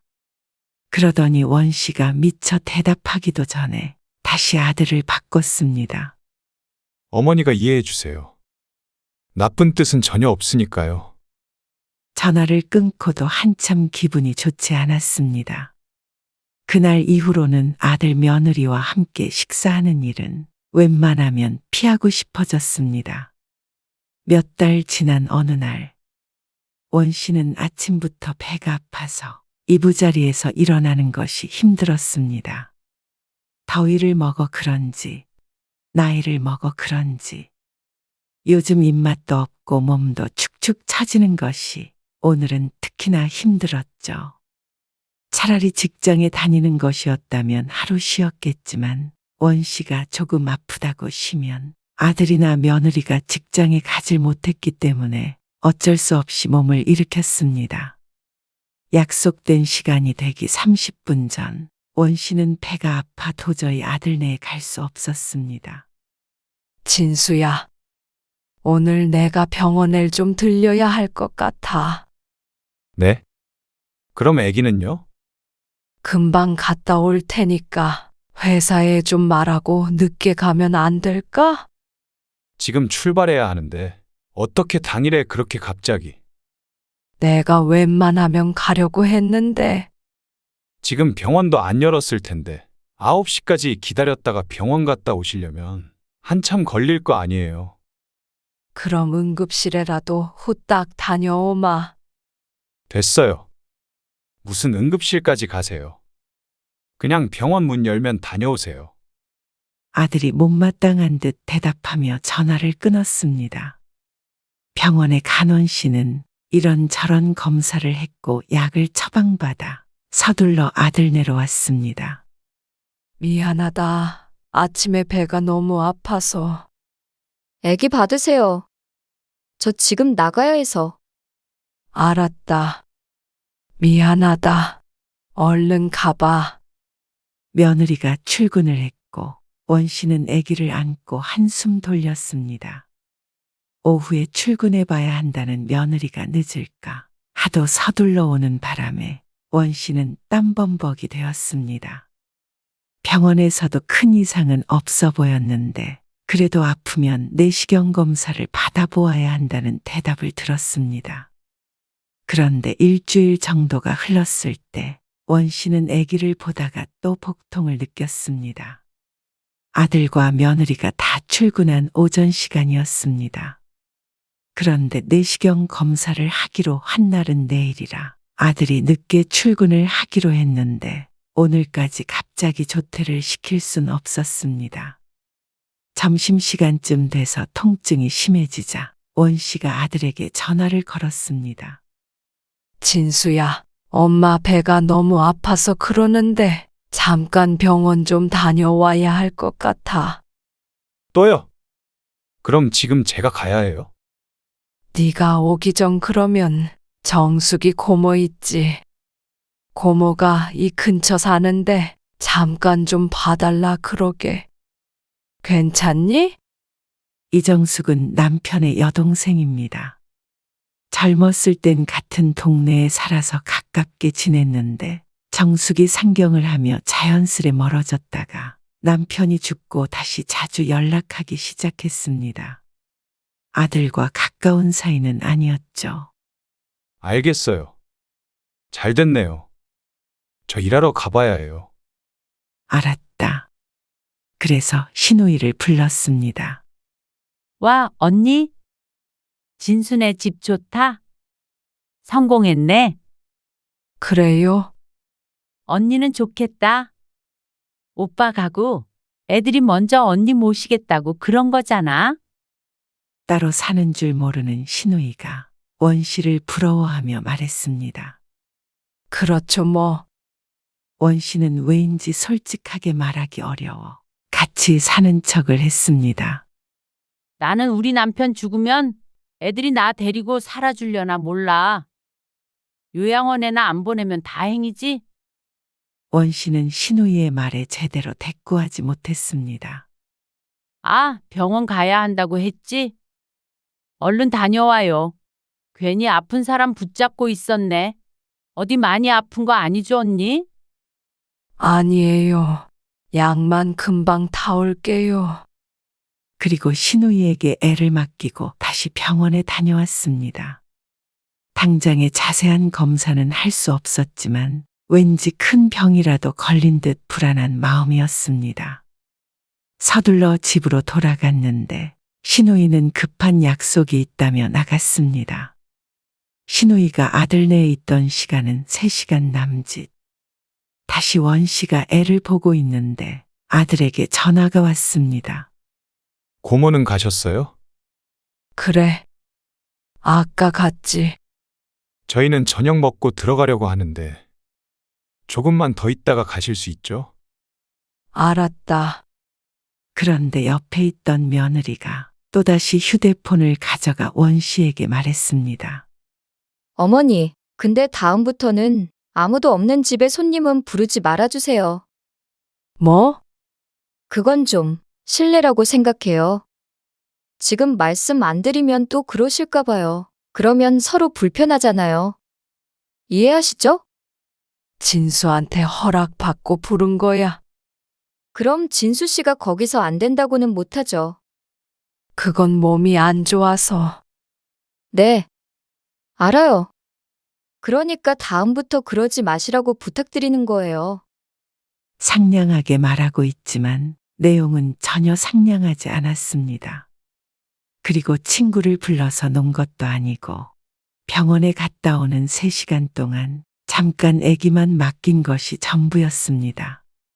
어디가 어떻게 아픈지는 묻지도 않는 아들과 며느리. 요즘 아무리 시대가 바뀌었어도 이렇게 부모를 무시하는 자식들이 있나 싶었습니다. 자신이 알았다고 했으면서도 가만히 듣고만 있는 아들에게도 서운했죠. 그래서 이번에는 가만히 듣고만 있지는 않았습니다. 그런데 애미야, 내가 늘 이러는 것도 아니고 몸이 아픈데 어떡하냐. 그렇다고 회사에 있는 너희한테 당장 오라고 할 수도 없는 노릇 아니냐. 그래서 나도 진순의 고모한테 아쉬운 소리 해가면서 부탁한 거야. 너희도 아플 땐 회사도 쉬고 그러잖냐. 나는 뭐 휴가가 있니? 조퇴가 있니? 그거 가지고 손님을 데려왔다고 실례라고 하는 거야? 시애미한테? 며느리가 대답하기도 전에 아들이 다시 전화를 바꿔들고 말했습니다. 그만하세요. 그냥 서로 다음부터 조심하면 되죠. 왜 별것도 아닌 것 가지고 그러세요. 애엄마도 말이 심했으니까 제가 알아서 잘 말할게요. 어머니도 며느리한테 너무 뭐라고 하지 마세요. 기가 막혔지만 원 씨는 그냥 참기로 했습니다. 여기서 더 큰 소리 내봤자 내일 당장 또 봐야 할 아들과 며느리이니까 말이죠. 그냥 평화롭게 참는 것이 낫다고 생각했습니다. 그때부터 나파도 티내지 않았습니다. 며느리와도 불편한 관계가 이어졌습니다. 그리고 아들이라고 마냥 편한 것도 아니었죠. 아들은 이성적인 듯 보이지만 결국은 자기 마누라 편이었습니다. 이런저런 얘기를 해봤자 자신만 서운할 뿐이었습니다. 그런데 얼마 뒤 원 씨는 위암 진단을 받았습니다. 큰 병일까 무서웠는데 아니나 다를까였죠. 원 씨는 그 충격에 무언가 홀린 듯 했습니다. 당연히 애를 보러 아들네는 왔는데 애가 제대로 보이지도 않을 지경이었습니다. 항암 치료가 필요하다는데 원 씨는 남편이 떠올랐습니다. 남편도 암으로 죽었는데 떠나기 전 한 달 동안은 병원에 누워만 있어야 했고 비참한 모습이었습니다. 괴로워하는 남편을 떠올리며 원 씨는 자신도 그렇게 될까봐 두려웠습니다. 하지만 이대로 남편을 따라갈 것이 아니면 아들에게 말을 하고 치료를 받아야 한다는 것은 알고 있었습니다. 그렇게 되면 아기는 더 이상 봐주기가 힘들 테고 아들이나 며느리가 일을 쉬던가 사람을 써야 했습니다. 경제적으로 부담이 상당히 될 것이라 말을 꺼내기가 힘들었습니다. 그런데 자신이 더 아파지면 그 또한 아들과 며느리에게 더 큰 부담을 안겨주는 일이라는 생각이 들어 아들에게 말할 기회만 보고 있었습니다. 그러다 며칠 뒤 원 씨는 새벽에 너무 고통스러워 구급차에 실려갔습니다. 스스로 번호를 누를 정신이 있었던 것이 다행이었습니다. 미처 연락을 하지 못하다가 오전 10시쯤 되었을 때 아들에게 전화를 걸었습니다. 진수야, 오늘 출근 못했지? 그걸 말이라고 하세요. 아들이 화를 냈습니다. 도대체 몇 번째예요? 회사에서 얼마나 깨졌는지 아세요? 애를 봐주기 싫으시면 처음부터 말씀을 하시던가요. 봐주실 거면 무슨 일이 있어도 끝까지 잘 봐주셔야 저희도 맘 놓고 일을 하죠. 그게 아니라 내가 오늘 새벽에 몸이 아파서. 그러나 아들은 원 씨의 말을 들어주지 않았습니다. 맨날 몸이 아파서 못 봐준다 그러고 사람 부르고 지난번에 애엄마한테 생활비 조금 더 달라고 하셨다면서요. 생활비 부족해서 그러신 거예요? 그래서 애를 봐준다 못 봐준다 계속 그러시는 거냐고요. 아들이 하는 말에 원 씨는 할 말을 잃었습니다. 아무리 화가 나도 그렇지 어떻게 엄마인 저에게 그런 소리를 할 수 있는 것인지 아들네가 힘들다길래 생활비는 정말 생활하는데 필요한 최소한의 돈만 받고 있었습니다. 아들네 집에 필요한 것도 다 그 돈으로 쓰고 있었죠. 필요하면 더 달라고 해서 말을 했을 뿐이었습니다. 그럴 리가 없잖냐. 그러면 혹시 애엄마가 몇 번 싫은 소리 했다고 그러시는 거예요? 엄마가 자꾸 그러시니까 애엄마랑도 계속 싸우고 저도 스트레스 받아서 미치겠어요. 아니다. 사실 됐어요. 듣고 싶지도 않아요. 애 엄마 보기도 미안해서 오늘 제가 회사 안 갔어요. 좀 잘 살아보려고 부탁드린 건데. 진수야, 내 말 좀 들어봐. 내가 좀 아파서 지난번에 아니, 그러니까 아프면 좀 미리미리 말을 해줘야 회사에 저도 말을 하죠. 이렇게 말도 없이 계속 안 오시면 어떡해요? 그리고 엄마 좀 아픈 게 우리 모두의 생계보다 중요해서 자꾸 애를 인질 삼아서 이랬다 저랬다. 저 일 들었다 놨다 하시는 거예요? 그냥 저희가 알아서 할게요. 이제 엄마한테 부탁도 안 해요. 우리끼리 어떻게든 살게요. 원 씨는 통화가 끊길 때까지 자신이 암에 걸렸다는 사실을 말할 기회를 갖지 못했습니다. 그런데 설령 암이라는 것을 몰랐어도 엄마가 애를 못 봐줄 정도로 아프다는데 어떻게 어디가 아픈지 한 번도 물은 적이 없는지, 그리고 병원에서 검사했다는 사실을 알고도 결과가 어땠는지 궁금해하지도 않는지, 며느리는 아픈 친정아빠 병원에 다니느라 원 씨에게 늦게까지 아기를 맡긴 일도 여러 번인데 시어머니 아픈 건 궁금하지도 않나 싶었지만 그래도 남의 딸에게 그 이상을 바랄 마음도 없었습니다. 아들 진수에게 가장 섭섭했죠. 원 씨도 무척 속상해서 한참 연락을 하지 않았습니다. 하지만 아이 걱정도 되고 자신이 암이라고 진작 이야기하지 않은 탓도 있기 때문에 그 말을 하면 오해가 풀릴까 싶어 아들에게 다시 전화를 걸었습니다. 하지만 연결되지 않는 전화. 며느리에게 전화해도 마찬가지였습니다. 그러다 며칠 뒤 아들이 먼저 연락을 해왔습니다. 왜 자꾸 전화하세요?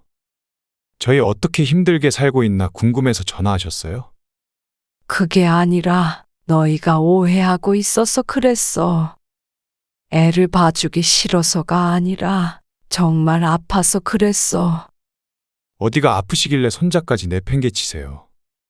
그제서야 어디가 아픈지 처음으로 묻는 아들. 암이란다. 그러자 말이 없는 아들. 위암이란다. 그래서 말하기가 어려웠어.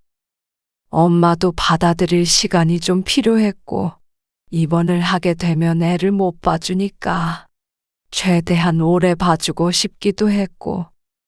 아들은 한참 조용하더니 대답했습니다. 그럼 진작 말씀을 하셨어야죠. 대비를 해야 계획을 세우죠. 무턱대고 자꾸 못 봐주신다고 하니까 그동안 그것 때문에 애 엄마랑 얼마나 싸웠는데요. 회사에서도 욕 많이 먹고. 그랬겠다. 미안하다. 내가 생각이 짧았어. 원 씨도 다 말하지 못한 서운한 일들도 많았지만 큰 병까지 걸린 마당에 그런 시시콜콜한 것들은 잊기로 했습니다. 그러기엔 자신에게 남은 시간이 그리 길지 않아 보였으니 말이죠. 사실 연락하지 않는 동안 우울함에 이렇게 치료받아서 살아가면 뭐하나 싶었습니다. 오히려 아들과 화해를 하게 되어 치료를 받을 결심이 섰습니다. 자신까지 죽으면 아들은 순식간에 부모를 모두 잃게 되니까 말이죠. 하지만 다시 아들 며느리를 보게 되니 건강이 더 악화되는 듯 했습니다. 어머니, 저 병원 좀 다녀와야 해서요. 애 좀 봐주세요. 며느리는 아이를 돌보기 위해 휴직을 했는데 친정아버지의 상태가 좋지 않아 자꾸 애를 맡기고 사돈의 병원에 갔습니다.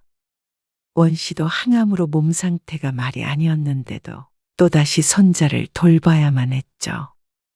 조금 쉬면서 요양을 해야 병이 낫는 법인데 그래서 차라리 시골로 다시 내려가고 싶기도 했습니다. 그런 나날이 계속되자 원 씨는 아들에게 전화해 말했습니다. 진수야, 엄마 좀 다시 내려가서 쉬어야 할 것 같아. 그럼 저희는 어떻게 해요? 애미가 있잖냐? 애엄마가 장인어른 병원도 다니면서 어떻게 혼자 왔다 갔다 애기까지 돌봐요. 조금만 여기 계시면 안 돼요? 장인어른 돌아가시면, 아니, 애 어린이집이라도 들어가면 그때 내려가시면 되잖아요. 나도 좀 지친다. 애 봐주러 여기 이사까지 오셨잖아요. 그때 내가 아플 줄 몰랐잖냐. 저도 지쳐요. 원 씨는 서러움이 복받쳐 올랐습니다. 어쩌면 너는 너희만 생각하냐. 나는 그동안 너희 뒷바라지 하느라 허리가 휠 지경이야. 내가 건강하기라도 하면 뭐가 문제겠어. 엄마를 피 한 방울까지 쥐어짜야 직성이 풀리겠냐. 저도 엄마 건강 걱정돼요. 근데 상황이 그렇잖아요. 적어도 애 어린이집 갈 때까지 몇 달만이라도 더 봐주실 수 있는 거 아니에요? 원 씨는 더는 대답하지 못했고 전화를 끊고 그때서야 깨달았습니다. 아들은 나에게 있어 미래이자 노후이자 내 모든 것이었다면 아들에게 나는 자신이 머금고 자랄 그저 걸음이었을 뿐이구나. 원 씨의 희생을 당연히 여기는 아들의 원 씨도 희망을 버렸습니다. 원 씨도 그 뒤론 더 이상 아들에게 연락하지 않기로 했습니다. 이렇게 아들을 붙잡아서 뭐하나 싶었습니다. 원 씨가 감기라도 걸린 줄 아는 것인지 원 씨가 아픈 것은 눈꼽만큼도 생각하지 않고 자기 힘든 거, 며느리 힘든 거, 처가 힘든 거, 그게 우선인 아들이었습니다. 몇십 년간 아들만 뒷바라지 하느라 원 씨의 인생은 없었는데 죽을 때가 다 돼서 남은 건 병마와 홀로 싸워야 하는 현실이었습니다. 그것도 반지하 원룸에서 말이죠. 살아갈 의지도 꺼져갔습니다. 이렇게 살아서 뭐하나 싶었습니다. 그래서 원 씨는 병원도 가지 않고 집에만 틀어박혀 있었습니다. 그렇게 송장 같은 생활을 하다가 문을 쾅쾅쾅 두드리는 소리에 나가 집주인과 대화를 나눴던 원 씨는 계좌번호가 적힌 종이를 보고는 그대로 바닥에 버렸습니다. 곧 죽을 자신이 쫓겨날 걱정을 할 이유가 없었습니다. 이제 아들은 자신이 아픈지 안 아픈지도 상관이 없는 것 같았습니다. 원 씨는 휴대폰을 들어 볼지 안 볼지 모르는 아들에게 메시지를 남깁니다. 너는 엄마가 영원히 사는 줄 알고 있는 것 같구나. 나만의 외사랑이었더라도 나는 후회는 없지만 너는 사는 동안 아이를 키우다 보면 반드시 후회할 날이 오겠지. 하지만 그때서야 후회하면 무슨 소용이니? 그러니 그런 날이 오더라도 그냥 맘 편히 살아라. 너에게 해줄 마지막 말이다. 엄마가. 띠리링 답장이 오는 듯 휴대폰이 울렸지만 원 씨는 휴대폰을 엎어놓고 다시는 보지 않았습니다. 다시는 말이죠.